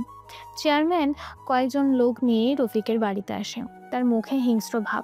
চেয়ারম্যান রফিকের সামনে দাঁড়িয়ে ধমকে সুরে বলে, কিরে রফিক, টাকার ব্যবস্থা হলো কিছু? কতদিন আর ঘোরাবে? জমির দলিলটা কিন্তু আমার কাছে আছে, মনে আছে তো? সময় শেষ হয়ে আসছে। চেয়ারম্যান সাহেব, আর কটা দিন সময় দিন। আমার ছেলে নাহিম শহরে চেষ্টা করছে, ও টাকা পাঠালেই আমি আপনার সব টাকা শোধ করে দেব। তোর ছেলে? ওই গরিবের বাচ্চাটা কি করবে শহরে গিয়ে? ও তো আর রাজার ছেলে নয় যে টাকা কামিয়ে তোর ধার শোধ করবে। তোর জমি গেছে ধরে নে। আমি কালই এসে জমি মেপে খুঁটি পুঁতব, যা করার করে নিস। নাইমের মা কাঁদতে কাঁদতে চেয়ারম্যানের পায়ে লুটিয়ে পড়েন। স্যার, আমাদের ভিটা মাটি কেড়ে নেবেন না? আমরা কোথায় যাব? চেয়ারম্যান নাইমের মাকে ধাক্কা দিয়ে সরিয়ে দেয়। দূর হ, নাটক করিস না। গরিবের আবার ভিটে মাটি। চল রে তোরা, কালই আসবো দলিল নিয়ে, দেখি কে আমাকে আটকায়। চেয়ারম্যান এবং তার লোক চলে যায়। রফিক এবং তার মা ভেঙে পড়েন। তাদের মাথায় আকাশ ভেঙে পড়ে। জমি হারানোর ভয় এখন বাস্তবে রূপ নিতে চলেছে। রফিক তার স্ত্রীর হাত ধরে। কি হবে গো, নাহিম যদি টাকা পাঠাতে না পারে? চেয়ারম্যান তো কালই আসবে। আমাদের আর কিছুই রইল না গো, চেয়ারম্যান সব কেড়ে নেবে। চেয়ারম্যানের হুমকির পরের দিন সকাল।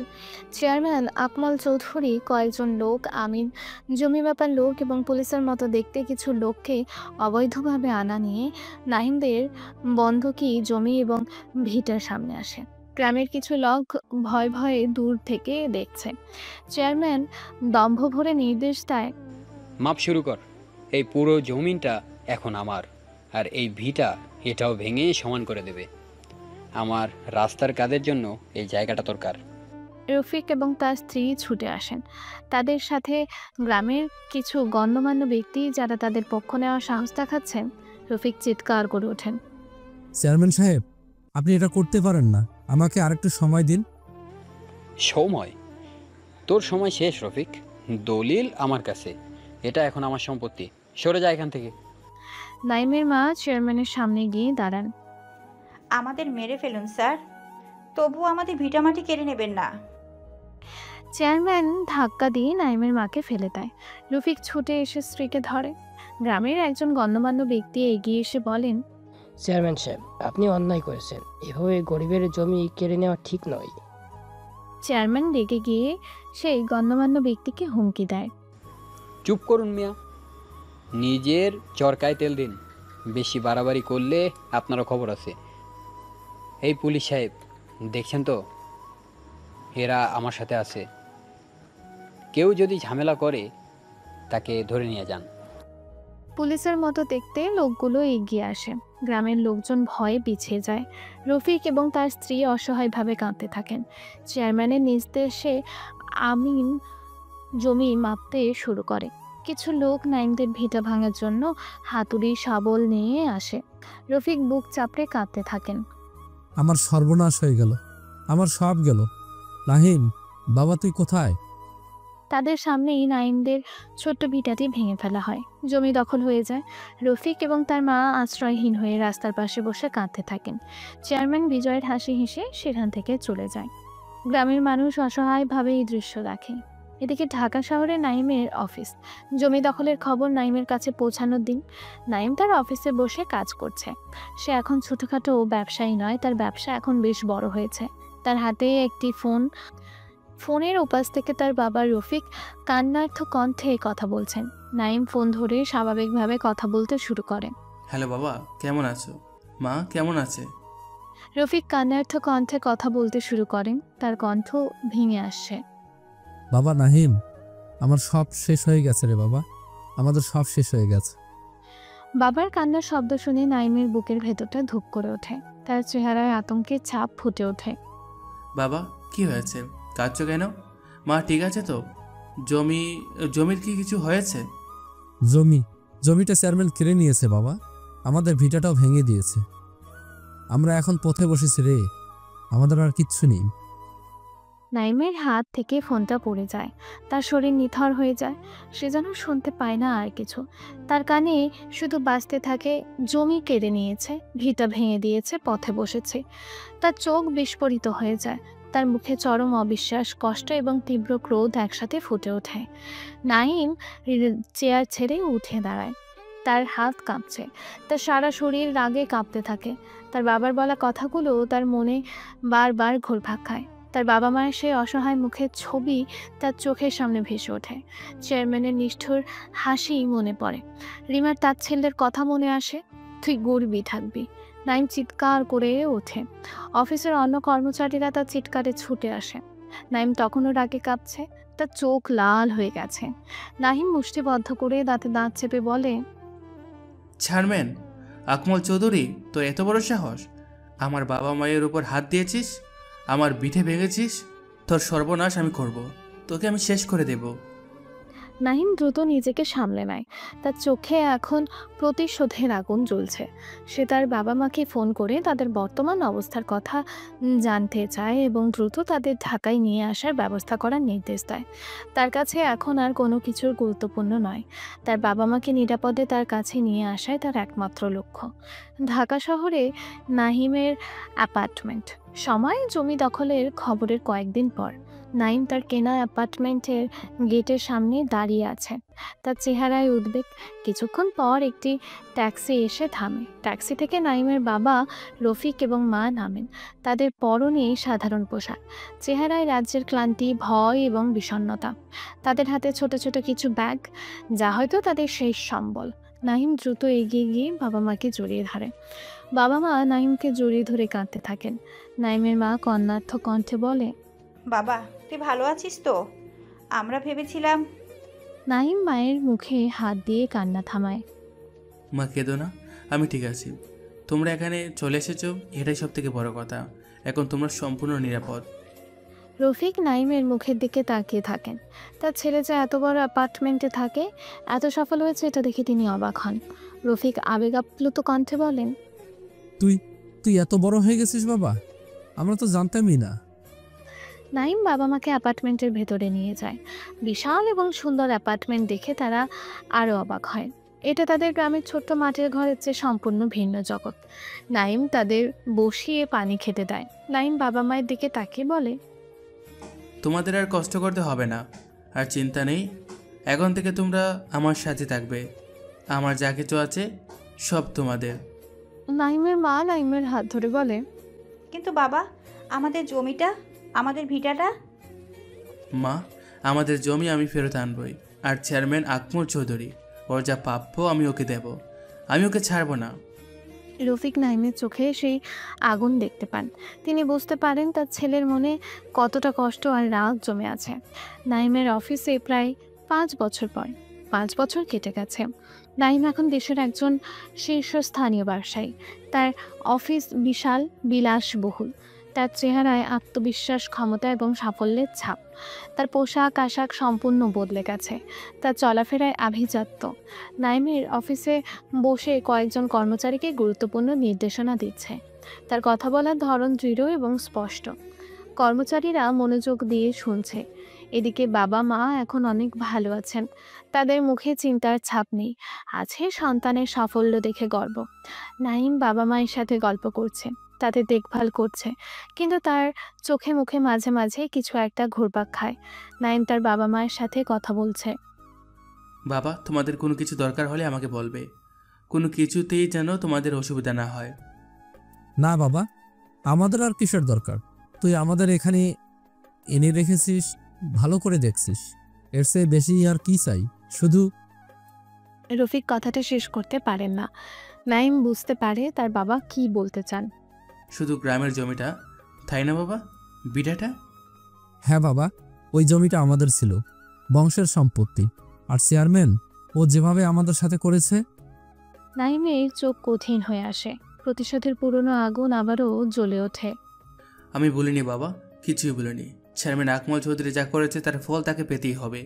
আমাদের জমি, আমাদের সম্মান সব আমি ফেরত আনবো। নাইম তার বাবা মায়ের দিকে তাকায়।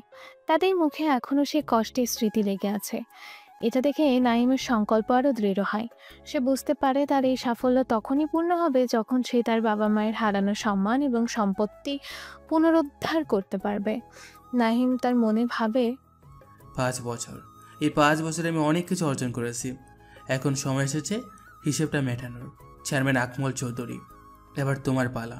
আর রিমা, তুমিও দেখতে পারবে গরিবের ছেলে কি করতে পারে। নাহিম উঠে দাঁড়ায় এবং জানালার পাশে গিয়ে দাঁড়ায়। সে ঢাকা শহরের বিশাল ইমারতগুলোর দিকে তাকিয়ে থাকে, কিন্তু তার মন চলে যায় গ্রামে, তার হারানো ভিটায়, বাবা মায়ের কষ্টের কাছে। নাহিম গ্রামে ফেরার পরিকল্পনা করে। তার ফিরে যাওয়া হবে শুধু ফেরা নয়, তা হবে একজন শক্তিশালী মানুষের প্রত্যাবর্তন, যে তার অতীতের সব অপমানের জবাব দিতে এবং হারানো সব কিছু ফিরিয়ে আনতে প্রস্তুত। ঢাকা শহরে নাইমের বিলাসবহুল অফিস। দিনের বেলা নাইম তার বিশাল আধুনিক অফিসে বসে আছে। তার পরনে দামি স্যুট, চেহারায় আত্মবিশ্বাস এবং ক্ষমতা। তার সামনে কয়েকজন কর্মচারী নোট নিতে ব্যস্ত। নাইম তাদের কিছু গুরুত্বপূর্ণ নির্দেশনা দিচ্ছে। নাইম তার কর্মচারীদের দিকে তাকিয়ে বলে, প্রজেক্ট গ্রাম উন্নয়নের সব রিপোর্ট তৈরি। আমি চাই এই প্রজেক্টটি সবচেয়ে গুরুত্ব দিয়ে করা হোক। গ্রামের মানুষগুলোর জন্য কিছু করার সময় এসেছে। একজন কর্মচারী উত্তর দেয়, জি স্যার, সব রিপোর্ট তৈরি। আমরা মাঠ পর্যায়ে কাজ শুরু করে দিয়েছি। কিছুদিনের মধ্যেই প্রথম ধাপের কাজ শেষ হবে। ভালো, কোনো গাফিলতি যেন না হয়। এই প্রজেক্ট আমার কাছে ব্যক্তিগতভাবে খুব গুরুত্বপূর্ণ। নাহিম তার ডেস্কে রাখা একটি ছবির দিকে তাকায়। এটি তার বাবা মায়ের ছবি। তার মনে পড়ে যায় গ্রামের কথা, জমি হারানোর কথা, বাবা মায়ের কষ্টের কথা। তার চোখে মুখে প্রতিশোধের দৃঢ় সংকল্প ফুটে ওঠে। নাহিম চেয়ার থেকে উঠে এবং জানালার পাশে গিয়ে দাঁড়ায়। সে ঢাকা শহরের পানে চেয়ে থাকে। তার এই সাফল্য তার বাবা মায়ের কষ্টের ফসল। এখন সময় এসেছে সেই কষ্টের হিসেব মেটানোর। নাইম তার পার্সোনাল অ্যাসিস্ট্যান্টকে ডাকে। আমার গ্রামের বাড়িতে যাওয়ার ব্যবস্থা করো, দ্রুত। আমি কালই রওনা দিতে চাই। সর্বোচ্চ নিরাপত্তার ব্যবস্থা করবে। জি স্যার, সব ব্যবস্থা করে দিচ্ছি। নাইম অ্যাসিস্ট্যান্ট চলে যাওয়ার পর মনে মনে বলে, গ্রাম, অনেক দিন পর ফিরছি। এবার একা ফিরছি না, এবার ফিরছি আমার অধিকার আর তোমাদের হিসেবটা মেটানোর জন্য। পরের দিন সকাল। গ্রামের প্রবেশ পথে হঠাৎ করেই সাজ সাজ রব। একের পর এক দামি গাড়ি গ্রামের কাঁচা রাস্তায় এসে দাঁড়াচ্ছে। পেছনে আরো গাড়ি, কিছু নিরাপত্তা কর্মীও দেখা যায়। এই দৃশ্য দেখে গ্রামের মানুষ অবাক হয়ে যায়। তারা এমন জাঁকজমক আগে দেখেনি। গাড়ির বহর গ্রামের চেয়ারম্যান আকমল চৌধুরীর অফিসের সামনে এসে থামে।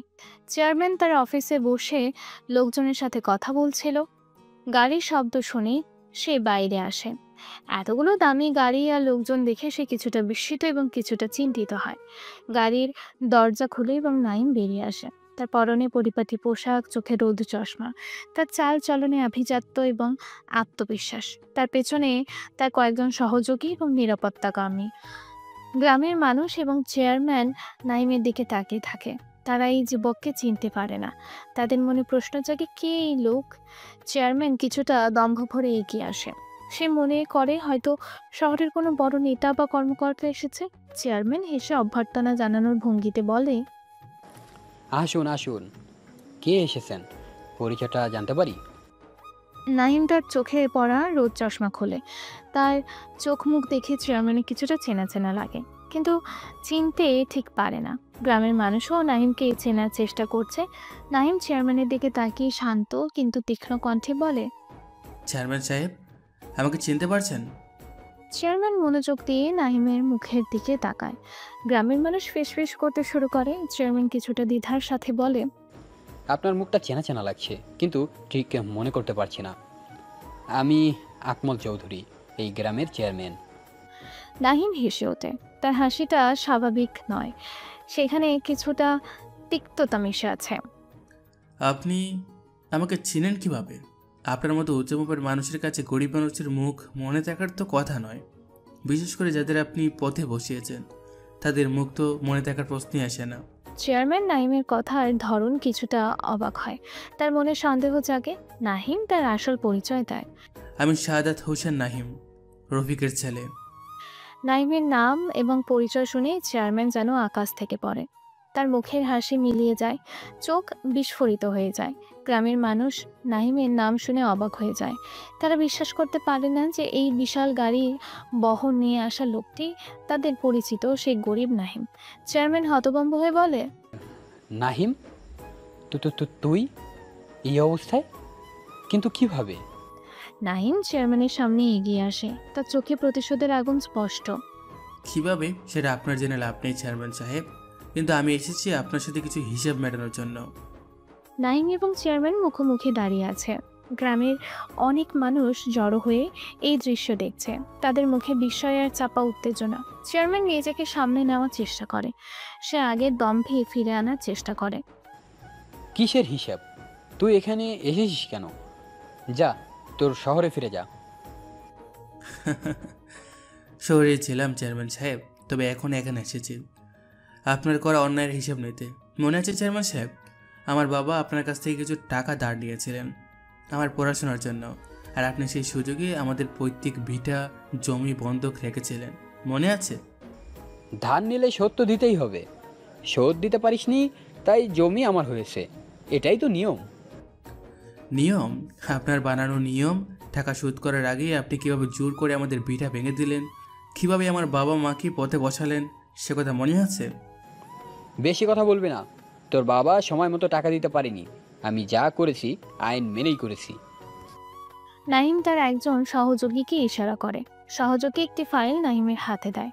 নাহিম ফাইলটি খুলে চেয়ারম্যানের সামনে ধরে। আইন? এই দেখুন আপনার আইনের কাগজপত্র। আপনি যে দলিল দেখিয়ে জমি দখল করেছেন সেটা জাল। আপনি যে সুদের হিসাব দেখিয়েছেন সেটা সম্পূর্ণ অবৈধ। আর আপনি যে পুলিশ দেখিয়ে আমাদের ভিটা ভেঙেছেন তারা আসলে ভুয়া পুলিশ। চেয়ারম্যান কাগজগুলো দেখে ঘাবড়ে যায়। তার মুখ ফ্যাকাশে হয়ে যায়। নাহিম আবারও বলে, আপনার যত অবৈধ সম্পত্তির হিসাব, যত ভূমি দখলের মামলা, যত গরিব মানুষের উপর অত্যাচারের প্রমাণ সব আমার কাছে আছে। এই দেখুন ফাইল ভর্তি প্রমাণ। নাহিম তার সাথে আসা কয়েকজন লোকের দিকে ইশারা করে। তারা হয়তো পুলিশের বড় কর্মকর্তা বা দুর্নীতি দমন কমিশনের লোক। নাহিম উচ্চ কণ্ঠে গ্রামের মানুষদের দিকে তাকিয়ে বলে, চেয়ারম্যান আকমল চৌধুরী শুধু আমার সাথেই নয়, এই গ্রামের আরও অনেক মানুষের জমি দখল করেছেন, তাদের উপর অত্যাচার করেছেন। আজ আমি এখানে এসেছি এইসব অন্যায়ের বিচার চাইতে। আপনার সম্পদ আর ক্ষমতা হয়তো এতদিন আপনাকে বাঁচিয়েছে, কিন্তু এবার আপনাকে বাঁচাবে না। চেয়ারম্যান বুঝতে পারে তার সময় শেষ। সে পালানোর চেষ্টা করে। নাইমের নির্দেশে তার সাথে আসা কর্মকর্তারা চেয়ারম্যানকে আটক করে। চেয়ারম্যান চিৎকার চেঁচামেচি করতে থাকে, নিজেকে নির্দোষ প্রমাণের চেষ্টা করে, কিন্তু কোনো লাভ হয় না। গ্রামের মানুষ নাহিমের এই কাজ দেখে অবাক এবং আনন্দিত হয়। তাদের এতদিনের ভয় দূর হয়ে যায়। নাইমের সহযোগীরা চেয়ারম্যানের অফিস এবং বাড়িতে তল্লাশি শুরু করে। সেখান থেকে অবৈধ টাকা, দলিল এবং আরও অনেক দুর্নীতির প্রমাণ উদ্ধার হয়। চেয়ারম্যানের ক্ষমতা এবং সম্পদের উৎস ফাঁস হয়ে যায়। গ্রামের মানুষ নাইমের কাছে আসে।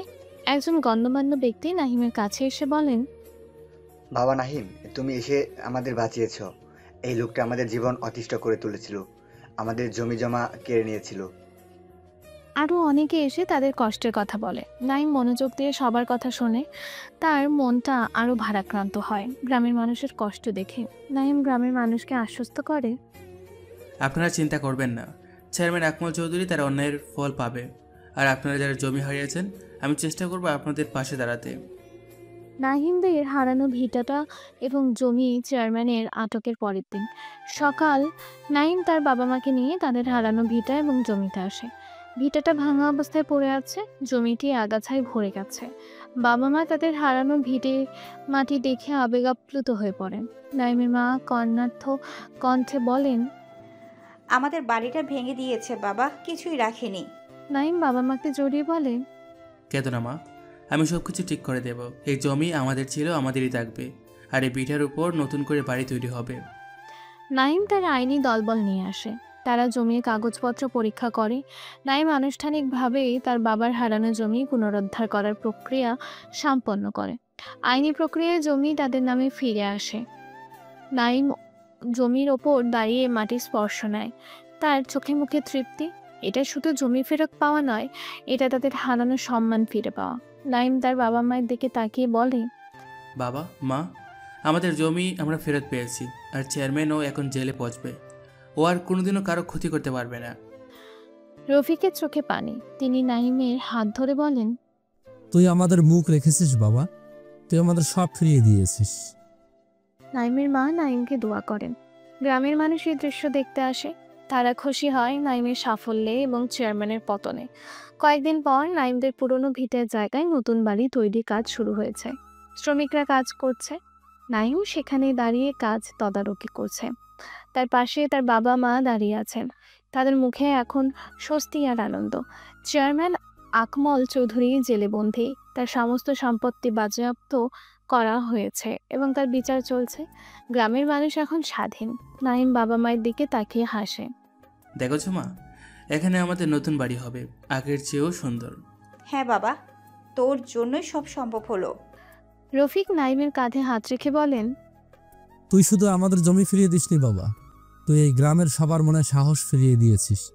ন্যায় বিচার কি সেটা দেখিয়ে দিয়েছিস। নাইম গ্রামের দিকে তাকিয়ে থাকে। তার মনে তার অতীতের কথাগুলো ঘুরপাক খায়। রিমার অপমান, চেয়ারম্যানের অত্যাচার, বাবা মায়ের কষ্ট, সব কিছু আজ অবসান হলো। প্রতিশোধ পূর্ণ হয়েছে। কিন্তু নাইম জানে তার গল্প এখনো শেষ হয়নি। শহরের জীবন, তার ব্যবসা আর কিছু হারানো সম্পর্ক এখনো বাকি। নাইম তার গ্রামে ফিরে এসেছে। দীর্ঘদিনের প্রতীক্ষার পর সে তার বাবা মায়ের হারানো জমি পুনরুদ্ধার করেছে এবং অত্যাচারী চেয়ারম্যানকে তার প্রাপ্য শাস্তি দিতে সফল হয়েছে। গ্রামের মানুষের মুখে হাসি ফুটিয়ে নাইম তার প্রতিশোধ পূর্ণ করেছে। কিন্তু সাফল্যের সেই সিঁড়ি বেয়ে উঠতে গিয়ে নাইম কি তার অতীতের সব স্মৃতি মুছে ফেলতে পারবে? শহরের বিলাসবহুল জীবনে কি তার পুরনো সম্পর্কের ছায়া পড়বে? স্থান ঢাকা শহরের একটি বিলাসবহুল ক্যাফে। সবাই নাইমের গ্রামে ফিরে যাওয়ার এবং চেয়ারম্যানের পতনের কিছুদিন পর। দিনের বেলা রিমা একটি বিলাসবহুল ক্যাফেতে বসে আছে। তার পরনে দামি পোশাক, কিন্তু তার মুখে নেই পুরনো উচ্ছলতা। তার সাথে সাগর এবং রিমি বসে আছে। তারা নিজেদের ভবিষ্যৎ নিয়ে কথা বলছে, কিন্তু রিমার মনে যেন অন্য কোথাও। সাগর রিমার দিকে তাকিয়ে বলে, কি রে লিমা, কি ভাবছিস? আজকাল একদম চুপচাপ থাকিস। কলেজে থাকতে তো সারাদিন হাসি খুশি দুষ্টুমি নিয়ে মেতে থাকতিস। মিমি যোগ করে, হ্যাঁ রে, কি হয়েছে তোর বলতো? তোর বাবা তো জেলে গেছেন, জানি এটা কষ্টের, কিন্তু তাই বলে এভাবে নিজেকে গুটিয়ে নিবি? রিমার মুখটা আরও বিষণ্ণ হয়ে যায়। তার বাবার জেলে যাওয়াটা তার জন্য একটা ধাক্কা ছিল, কিন্তু আসল কষ্টটা অন্য জায়গায়। রিমা দীর্ঘশ্বাস ফেলে বলে, তোরা বুঝবি না, বাবার জেলে যাওয়াটা তো একটা দিক, কিন্তু কিভাবে গেলেন, কেন গেলেন, সেটা যখন জেনেছি আমার দম বন্ধ হয়ে আসছে। সাগর আর মিমি একে অপরের দিকে তাকায়। সাগর জিজ্ঞেস করে, কেন গেলেন মানে? দুর্নীতির অভিযোগ তো ছিলই, নতুন কিছু কি শুনেছিস? শুধু দুর্নীতি নয়, বাবা গ্রামের গরিব মানুষের উপর অত্যাচার করতেন, তাদের জমি কেড়ে নিতেন, আর আর সবচেয়ে কষ্টের কথা। রিমার চোখ নাইমের কথা মনে ভিজে আসেন। মিমি কৌতূহলী হয়ে জিজ্ঞেস করে, কি? বাবা বাবা নাইমদের জমিটা কেড়ে নিয়েছিলেন জোর করে, ওদের ভিটা ভেঙে দিয়েছিলেন। যখন নাইমের বাবা অসুস্থ ছিলেন, টাকা শোধ করতে পারছিলেন না, তখন বাবা এই কাজটা করেছিলেন। সাগর আর মিমি অবাক হয়ে রিমার কথা শুনে। তারা চেয়ারম্যানের খারাপ স্বভাব জানতো, কিন্তু এত নির্মমতার কথা তাদের জানা ছিল না। সাগর শুকনো মুখে বলে, এসব কথা তো আমরা শুনিনি। কিন্তু নাহিম, ও কিভাবে করলো এটা? মানে তোর বাবার এত ক্ষমতা, ওকে কিভাবে?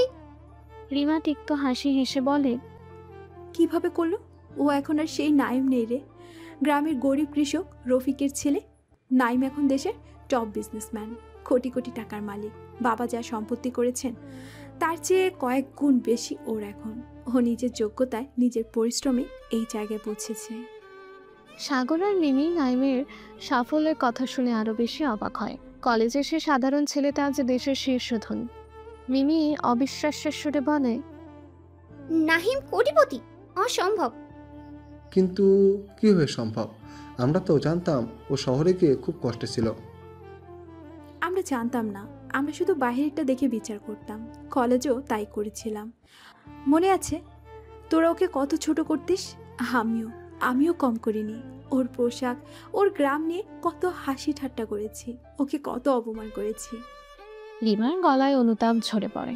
তার মনেই পড়ে যায় নাহিমকে দেওয়া সব অপমান, বিশেষ করে সেই থাপ্পড়টা, সেই ক্যান্টিনে কলার খোসা ছুঁড়ে দেওয়া, তার রেজাল্ট বের হওয়ার পর বলা সেই নিষ্ঠুর কথাগুলো।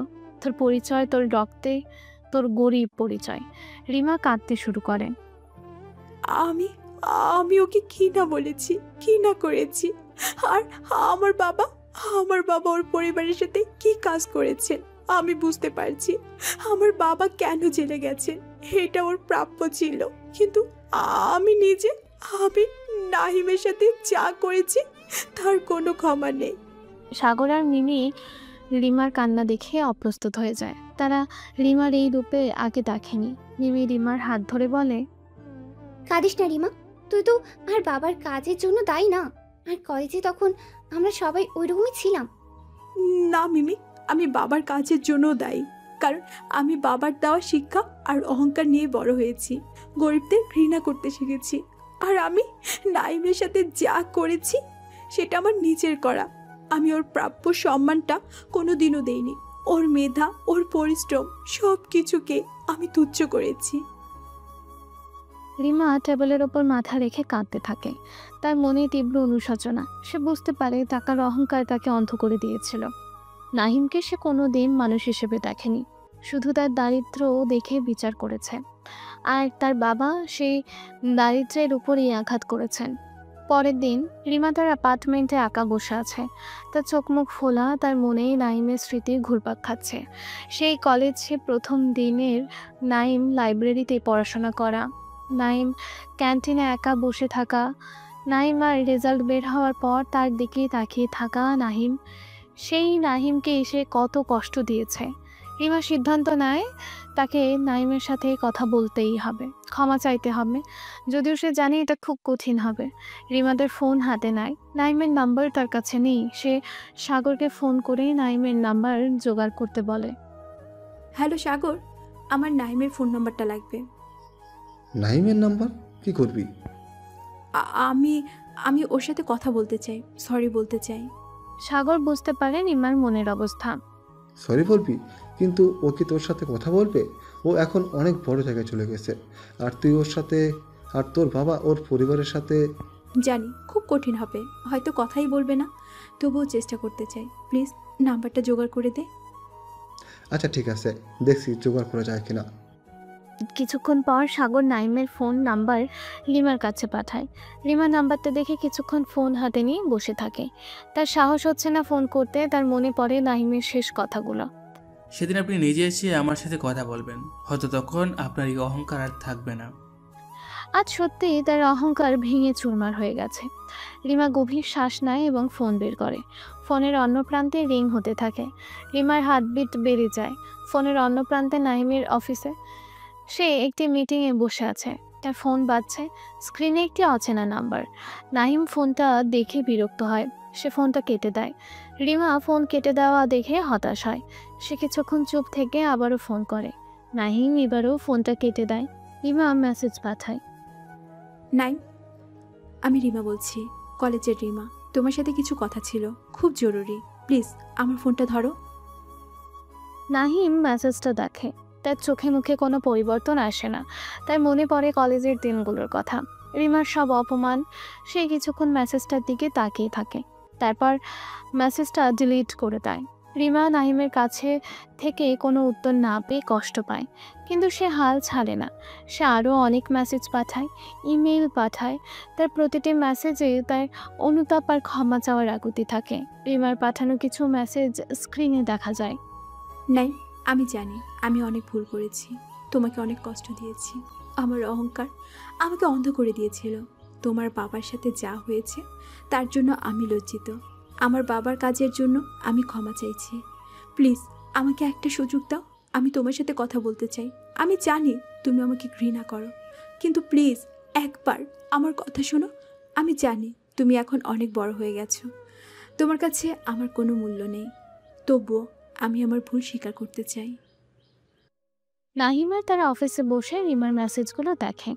তার মনে পুরনো ক্ষতের যন্ত্রণা আবারও জেগে ওঠে। রিমার ক্ষমা চাওয়ার আকুতি দেখেও তার মন গলে না।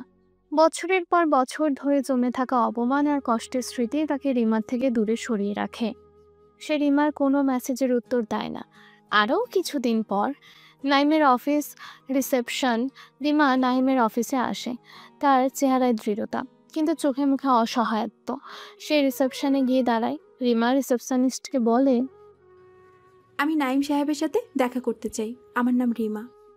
রিসেপশনিস্ট নাহিমের পার্সোনাল অ্যাসিস্ট্যান্টের সাথে কথা বলে। পার্সোনাল অ্যাসিস্ট্যান্ট রিসেপশনিস্টকে নির্দেশ দেয়, স্যার বলেছে উনি এখন কারোর সাথে দেখা করবে না, বিশেষ করে এই নামে কারোর সাথে দেখা করার ওনার সময় নেই।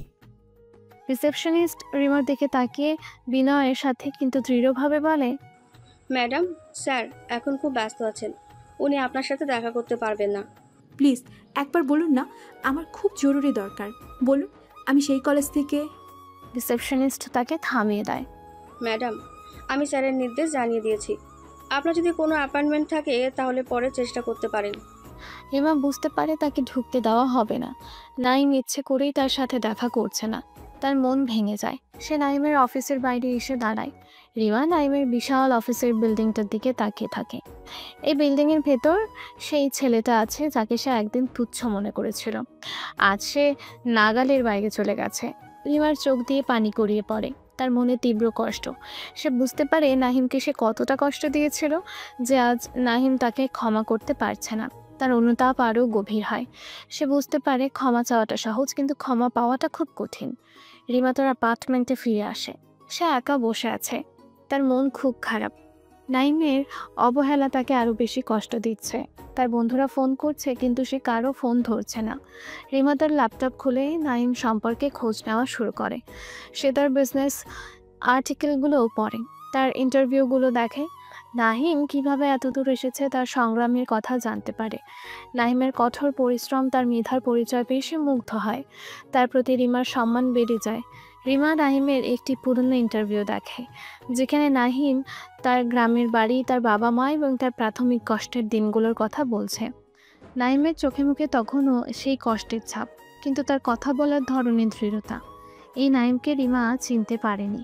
রিমা নাহিমের ইন্টারভিউ দেখতে দেখতে নিজের মনে মনে বলে, আমি কি ভুলটাই না করেছিলাম। এই মানুষটা আমার সামনেই ছিল, আর আমি ওর ভিতরে শক্তিটা দেখতে পাইনি, শুধু বাহিরের চেহারা আর দারিদ্র্য দেখে বিচার করেছি। আমি কত বোকা ছিলাম। রিমার মনে পড়ে নাহিমের সেই কথাগুলো, আপনারা আমার দারিদ্র্য নিয়ে হাসেন, এটাই আমার শক্তি। যারা কষ্ট করে কিছু অর্জন করে তারাই আসল ধনী। আজ সে নাহিমের এই কথার সত্যতা বুঝতে পারছে। রিমা ল্যাপটপ বন্ধ করে। তার মনে নাহিমের প্রতি এক ধরনের অনুভূতি জাগে। এটা হয়তো ভালোবাসে না এখনো, কিন্তু এটা গভীর সম্মান আর অনুতাপ মেশানো এক অন্যরকম টান। সে বুঝতে পারে নাহিমকে সে শুধু অপমানই করেনি, একজন অসাধারণ মানুষকে ভুল বুঝেছিল। রিমার মনে হয় নাহিমের কাছে ক্ষমা চাইতে পারাটাই যথেষ্ট নয়, তাকে প্রমাণ করতে হবে তার পরিবর্তন সত্যি। সে এখন নাহিমকে তার টাকা বা সাফল্যের জন্য নয়, বরং মানুষ হিসেবে সম্মান করে। নাইম তাকে পাত্তা না দিলেও সে হাল ছাড়ে না। সেই নাইমের জীবনযাত্রা দূর থেকে হলেও অনুসরণ করতে থাকে। নাইম হয়তো তাকে ভুলে যেতে চায়, কিন্তু রিমা অতীতের ভুল শুধরে নিতে চায়। তার অনুতাপের ছায়া নাইমের সাফল্যের ওপর এসে পড়ে। নাইমদের গ্রামে একটি প্রাথমিক বিদ্যালয়। সময় নাইমের গ্রামে ফেরার কয়েক সপ্তাহ পর দিনের বেলা। গ্রামের প্রাথমিক বিদ্যালয়ে নতুন বেঞ্চ, বইপত্র এবং কম্পিউটার দেওয়া হচ্ছে। নাইমের গ্রাম উন্নয়ন প্রকল্পের অংশ হিসেবে কাজ হচ্ছে এই। গ্রামের মানুষ খুব খুশি। ভিড়ের মধ্যে রিমাকে দেখা যায়। তার পরনে খুব সাধারণ পোশাক, মুখে মেকআপ নেই। সে স্কুলের বাচ্চাদের সাথে কথা বলছে। নতুন বইগুলো পৌঁছাতে সাহায্য করছে। তার চালচলনে কোনো অহংকার নেই, বরং এক ধরনের শান্ত সেবাপরায়ণ ভাব। সে মন দিয়েই কাজ করছে। গ্রামের একজন বয়স্ক মহিলা রিমার কাছে এসে বলেন, মা, তুমি শহরের এত বড় মানুষ হয়েও আমাদের এই গরিব গ্রামের বাচ্চাদের জন্য এত করছো, তোমার তুলনা হয় না। রিমা হেসে উত্তর দেয়, না আন্টি, আমি বড় মানুষ নই। আমি শুধু আমার নিজের ভুলগুলো প্রায়শ্চিত্ত করতে চাই। আর এই বাচ্চাগুলো আমাদেরই সন্তান, ওদের পাশে থাকাটা আমাদের দায়িত্ব। মিমি এবং সাগর নাইমের গ্রাম উন্নয়নের কাজের কথা শুনে অবাক হয়ে সেখানে আসে। তারা রিমাকে সেখানে এভাবে কাজ করতে দেখে আরও বেশি অবাক হয়। মিমি ফিসফিস করে সাগরের কাছে জানতে চায়, দেখ রিমা, এখানে কি করছে? এই গ্রামের বস্তির ছেলেপুলোদের সাথে মিশছে। সাগর অবাক হয়ে রিমার দিকে তাকিয়ে থাকে। বিশ্বাস হচ্ছে না, এটা কি সেই রিমা যাকে আমরা চিনতাম? তারা রিমার কাছে এগিয়ে আসে। সাগর ব্যঙ্গের সুরে রিমাকে ডাকে, রিমা, তুই এখানে? রিমা ঘুরে তাদের দিকে তাকায়। তার মুখে কোনো বিরক্তি নেই, শুধু শান্ত ভাব। ও তোরা আয়। মিমি রিমার পোশাক এবং চারপাশ দেখে নাক সিটকে বলে, কি অবস্থা রিমা? তুই এই নোংরা পরিবেশে কি করছিস এইসব গরিবদের সাথে? এরা গরিব নয় মিমি, এরা আমার মানুষ। এদের পাশে থাকাটা দরকার। হঠাৎ তোর এত পরিবর্তন? নাইমের টাকা আর সাফল্য দেখে নিশ্চয়ই তোর মন গুলেছে। এখন ওর কাছে ভালো সাজার চেষ্টা করছিস, তাই না? রিমার চেহারায় কষ্ট ফুটে ওঠে, কিন্তু সে নিজেকে সামলে নেয়। আমি কারো কাছে ভালো সাজার চেষ্টা করছি না সাগর। আমি আমার ভুল বুঝতে পেরেছি। আমি অনেক বেশি অহংকারী ছিলাম, মানুষকে ঘৃণা করতাম। আজ আমি আমার ভুল শুধরে নিতে চাইছি। ভুল শুধরে নিবি? নাহিমকে বিয়ে করার ধান্দা করছিস বুঝি? কোটিপতি জামাই কে না চায়? বন্ধ কর তোরা। আমি নাইমকে ওর টাকার জন্য চাই না। আমি ওকে সম্মান করি, ওর পরিশ্রমকে সম্মান করি, আর ওকে আমি ওকে ভালোবাসি। সাগর আর মিমি রিমার কথা শুনে হেসে ওঠে। সাগর হেসে বলে, ভালোবাসিস সে খ্যাটটাকে? মিমি হেসে যোগ করে, আজকালকার ভালোবাসা বোঝাই যায় না। টাকা দেখিয়ে ভালোবাসা হয় নাকি মানুষ দেখে? রিমা তাদের সাথে কথা বাড়ায় না। সে বাচ্চাদের দেখে ফিরেই তাদের সাথে কথা বলতে শুরু করে।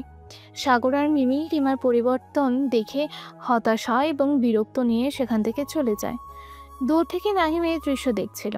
রিমা যে এভাবে তার গ্রামে এসে কাজ করবে, তার পুরনো বন্ধুদের সামনেও তার হয়ে কথা বলবে, এটা সে আশা করেনি। নাহিমের চোখে মুখে বিস্ময় এবং কিছুটা সফেন হওয়ার লক্ষণ দেখা যায়, কিন্তু তার মনে পুরনো ক্ষতগুলো এখনো দগদগে। সে রিমার পরিবর্তনটা লক্ষ্য করেছে, কিন্তু পুরোপুরি বিশ্বাস করতে পারছে না। নাইমের নতুন তৈরি হওয়া গ্রামের বাড়ির সামনে। সময় কয়েকদিন পর নাইমের নতুন বাড়ি তৈরির কাজ প্রায় শেষ। বাড়িটা আগের ছোট্ট ভিটার চেয়ে অনেক বড় এবং সুন্দর। নাইম তার বাবা মায়ের সাথে দাঁড়িয়ে কাজ তদারকি করছে। বাবা মা খুব খুশি। গ্রামের কিছু মানুষ নাইমের সাথে কথা বলতে আসে। তারা নাইমের প্রশংসা করে। একজন গ্রামের মানুষ বলে, বাবা নাহিম, তুমি এসেছো বলে আমরা চেয়ারম্যানের হাত থেকে রক্ষা পেয়েছি, আমাদের জমি ফেরত পেয়েছি, আর এই যে নতুন স্কুল রাস্তাঘাট হচ্ছে সব তোমার জন্য। এটা আমার থাকার জন্য নয়, এটা আপনাদেরও গ্রাম। আমরা সবাই মিলে এটাকে আবার সুন্দর করে তুলব। হঠাৎ সেখানে রিমা আসে। তার হাতে কিছু মিষ্টির প্যাকেট। সে নাইমের বাবা মায়ের কাছে আসে। রিমা নাইমের বাবা মাকে সালাম দেয়। আসসালামু আলাইকুম আঙ্কেল আন্টি, কেমন আছেন আপনারা? আপনাদের নতুন বাড়ি হচ্ছে দেখে খুব ভালো লাগছে। নাইমের বাবা মা কিছুটা অবাক হন। তারা রিমাকে চিনতে পারেন না। নাইমের মা বললেন, ওয়ালাইকুম আসসালাম। কে মা তুমি? নাইম এগিয়ে আসে। মা ও রিমা আমার কলেজের বন্ধু ছিল। নাইমের বাবা মা রিমার দিকে তাকান। রিমার বাবার কথা তাদের মনে পড়ে। তাদের মনে কিছুটা অস্বস্তি হয়, কিন্তু রিমার মুখে বিনয় আর আন্তরিকতা দেখে তারা কিছু বলেন না। রিমা মাথা নিচু করে বলে, আঙ্কেল আন্টি, আমার বাবার কাজের জন্য আমি আপনাদের কাছে ক্ষমা প্রার্থী। বাবা আপনাদের সাথে যা করেছেন তার কোনো ক্ষমা নেই। নাইমের মা রিমার কথা শুনে নরম হন। ছেড়ে দাও মা সেসব কথা, যা হয়ে গেছে তা তো আর ফেরানো যাবে না। রফিক নাইমের দিকে তাকায়। নাইম চুপচাপ দাঁড়িয়ে রিমার কথা শুনছে। তার মুখে কোনো ভাবান্তর নেই। রিমা মিষ্টির প্যাকেটগুলো তাদের হাতে দেয়। এটা আপনাদের জন্য। আমার বাবা যা করেছেন তার জন্য আমি লজ্জিত। আমি আমি চেষ্টা করব আপনাদের পাশে থাকার, এই গ্রামের মানুষের পাশে থাকার। নাইমের বাবা মা মিষ্টিগুলো নেন। তারা রিমার পরিবর্তন দেখে বিস্মিত হন। রিমা নাইমের দিকে তাকায়। নাইম, তোমার সাথে কিছু কথা ছিল, একা। নাইম কিছুক্ষণ রিমার দিকে তাকিয়ে থাকে। তার মনে পুরনো কথাগুলো ঘুরপাক খাচ্ছে। সে রিমার আন্তরিকতা দেখছে, কিন্তু বিশ্বাস করতে পারছে না। নাইম শান্ত কণ্ঠে বলে, আচ্ছা এসো। নাইম এবং রিমা নতুন বাড়ির কাছ থেকে একটু দূরে হেঁটে যায়। বাবা মা তাদের দিকে তাকিয়ে থাকে। নাইমদের জমির পাশে ফাঁকা জায়গা। নাইম এবং রিমা একা দাঁড়িয়ে কথা বলছে। চারপাশের পরিবেশ শান্ত। রিমা নাইমের দিকে তাকিয়ে গভীর অনুতাপ নিয়ে বলে, নাইম, আমি জানি আমি তোমার কাছে ক্ষমা চাওয়ার অযোগ্য। আমি তোমাকে অনেক কষ্ট দিয়েছি।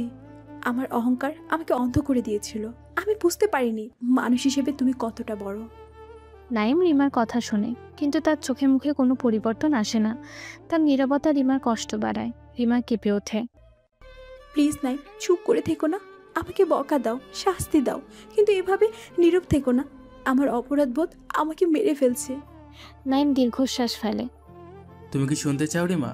শুনতে চাও তোমার বাবার অত্যাচারের কথা, আমাদের জমি হারানোর কথা, আমার বাবা মা কিভাবে পথে বসেছিলেন সে কথা? না নাইম, প্লিজ না। আমি সব জানি।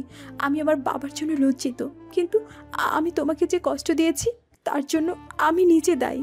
নাইম রিমার চোখের দিকে তাকায়। আমি বলিনি রিমা, কিছুই বলিনি।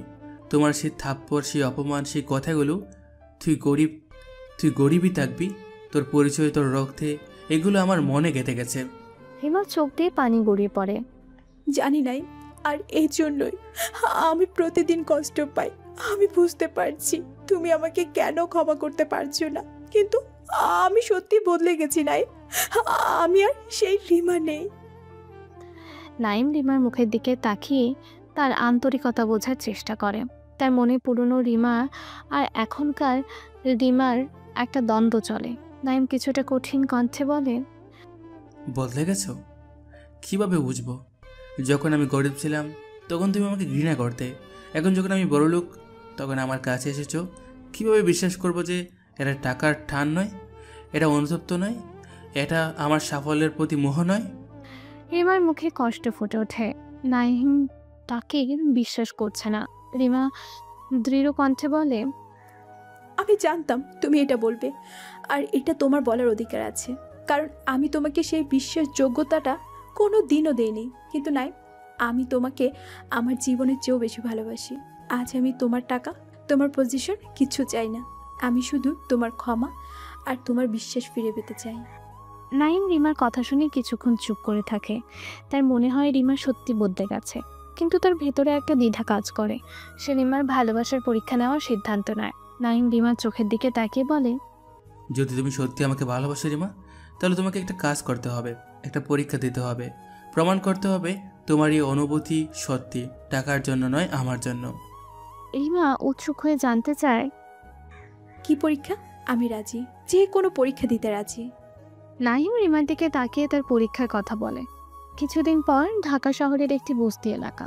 রিমা একটি বস্তি এলাকায় কাজ করছে। চারপাশের পরিবেশ নোংরা, অস্বাস্থ্যকর। সে বস্তির শিশুদের জন্য একটি অস্থায়ী স্কুল তৈরি করতে সাহায্য করছে। সে স্বেচ্ছাসেবী হিসেবে কাজ করছে, বস্তির মানুষদের সাথে কথা বলছে, তাদের সমস্যা শুনছে। তার পরনে খুব সাধারণ পোশাক, হাতে গ্লাভস পরে ময়লা পরিষ্কারেও সাহায্য করছে। এই পরিবেশ রিমার আগের জীবনের সাথে সম্পূর্ণ বিপরীত। নাহিম দূর থেকে রিমাকে দেখছে। সে তার গাড়িতে বসে আছে, তার মুখে গম্ভীর ভাব। সে দেখছে রিমা কতটা আন্তরিকভাবে কাজ করছে, কিভাবে বস্তির মানুষদের সাথে মিশছে। রোদ ধুলোবালিতে তার শরীর ক্লান্ত হলেও তার মুখে বিরক্তির ছাপ নেই, আছে তৃপ্তি। সাগর এবং মিমি হঠাৎ করে এই বস্তির এলাকায় আসে। হয়তো কোনো কাজে এসেছিল বা রিমার কথা শুনে অবাক হয়ে দেখতে এসেছে। তারা রিমাকে এভাবে দেখে হতভম্ব হয়ে যায়। মিমি অবাক হয়ে চিৎকার করে, রিমা, তুই এখানে, এই বস্তিতে? সাগর মুখ ঢেকে দুর্গন্ধ এড়ানোর চেষ্টা করে। উফ, কি বাজে গন্ধ রে বাবা, তুই এখানে কাজ করছিস? রিমা তাদের দিকে তাকিয়ে শান্তভাবে হাসে। হ্যাঁ, করছি। এখানকার মানুষগুলোর খুব কষ্ট, এদের একটু সাহায্য করার চেষ্টা করছি। সাগর রিমার কাছে এসে ফিসফিস করে বলে, তোর মাথা ঠিক আছে রিমা? নাইমকে ইমপ্রেস করার জন্য এত নিচে নামতে হবে না। মিমি হেসে বলে, আর কত নাটক করবি? চল এখান থেকে, আমার বমি পাচ্ছে। রিমা এবার কিছুটা কঠিন স্বরে তাদের দিকে তাকিয়ে বলে, এটা নাটক নয়, এটা আমার কাজ, আমার মন থেকে আসা কাজ। আর আমি এখানে নাইমকে দেখানোর জন্য আসিনি, আমি এখানে আমার নিজের জন্য এসেছি, আমার ভুলের প্রায়শ্চিত্ত করার জন্য এসেছি। তোরা চাইলে থাকতে পারিস, নইলে যেতে পারিস, আমার কোনো সাগর আর অসুবিধা মিমি নেই। রিমার মুখের দিকে তাকিয়ে তাদের পুরনো অহংকার দিয়ে এই রিমার আন্তরিকতা বুঝতে পারে না। তারা বুঝতে পারে রিমা সত্যি বদলে গেছে, তারা আর সেখানে দাঁড়াতে পারে না। বিরক্তি আর অস্বস্তি নিয়ে তারা সেখান থেকে চলে যায়। নাইম তার গাড়িতে বসে পুরো দৃশ্যটা দেখে।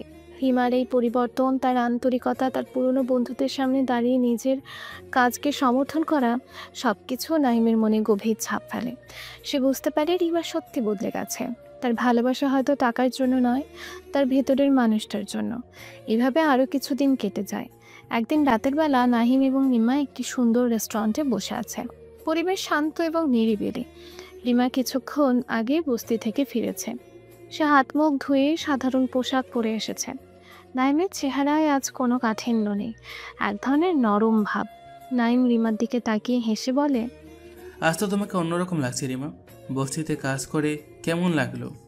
খুব শান্তি লাগলো নাইম, ওই মানুষগুলোর মুখে একটু হাসি ফোটাতে পেরেছি, এটা দেখে আমার খুব ভালো লাগছে।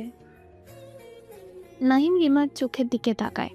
সে চোখের অহংকার আজ নেই, আছে আন্তরিকতা আর ভালোবাসা। নাহিম ধীরে ধীরে বলে, আমি সব দেখেছি রিমা। তুমি যেভাবে ওখানে কাজ করছিলে, যেভাবে তোমার পুরনো বন্ধুদের কথার জবাব দিয়েছো, আমি বুঝতে পেরেছি তুমি সত্যি বদলে গেছো। রিমার চোখ ভিজে আসে। নাহিম তাকে বিশ্বাস করছে। রিমা আবেগ আপ্লুত কণ্ঠে বলে, নাইম, তুমি তুমি আমাকে বিশ্বাস করেছো? হ্যাঁ রিমা, বিশ্বাস করছি। আর আমি বুঝতে পারছি আমার প্রতি তোমার অনুভূতি সত্যি। রিমা নিজেকে ধরে রাখতে পারে না, তার চোখ দিয়ে পানি গড়িয়ে পড়ে। নাইম তার হাত বাড়িয়ে রিমার হাত ধরে। কেঁদো না রিমা, আমি জানি তুমি কতটা কষ্ট পেয়েছ। তোমার বাবা যা করেছেন তার জন্য তুমি দায়ী নও। আর কলেজে তুমি যা করেছিলে আমি সেটা ক্ষমা করে দিয়েছি।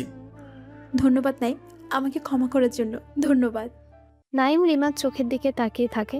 তার মনে অতীতের সব কষ্ট ও অপমান দূর হয়ে যায়। সে রিমার চোখে তার প্রতি গভীর ভালোবাসা দেখতে পায়। নাইম ধীরে ধীরে রিমার মুখের কাছে এগিয়ে আসে। রেস্টুরেন্টের আলো ঝলমল করছে, নরম মিউজিক বাজছে। নাইম এবং রিমা একে অপরের খুব কাছাকাছি চলে আসে। তাদের চোখ একে অপরের চোখে আটকে থাকে। রিমার চোখে ভালোবাসার কৃতজ্ঞতা, নাহিমের চোখে ভালোবাসা নতুন করে খুঁজে পাওয়ার আনন্দ। তাদের শ্বাস প্রশ্বাস দ্রুত হতে থাকে। পরিবেশটা তীব্র রোমান্টিক হয়ে ওঠে।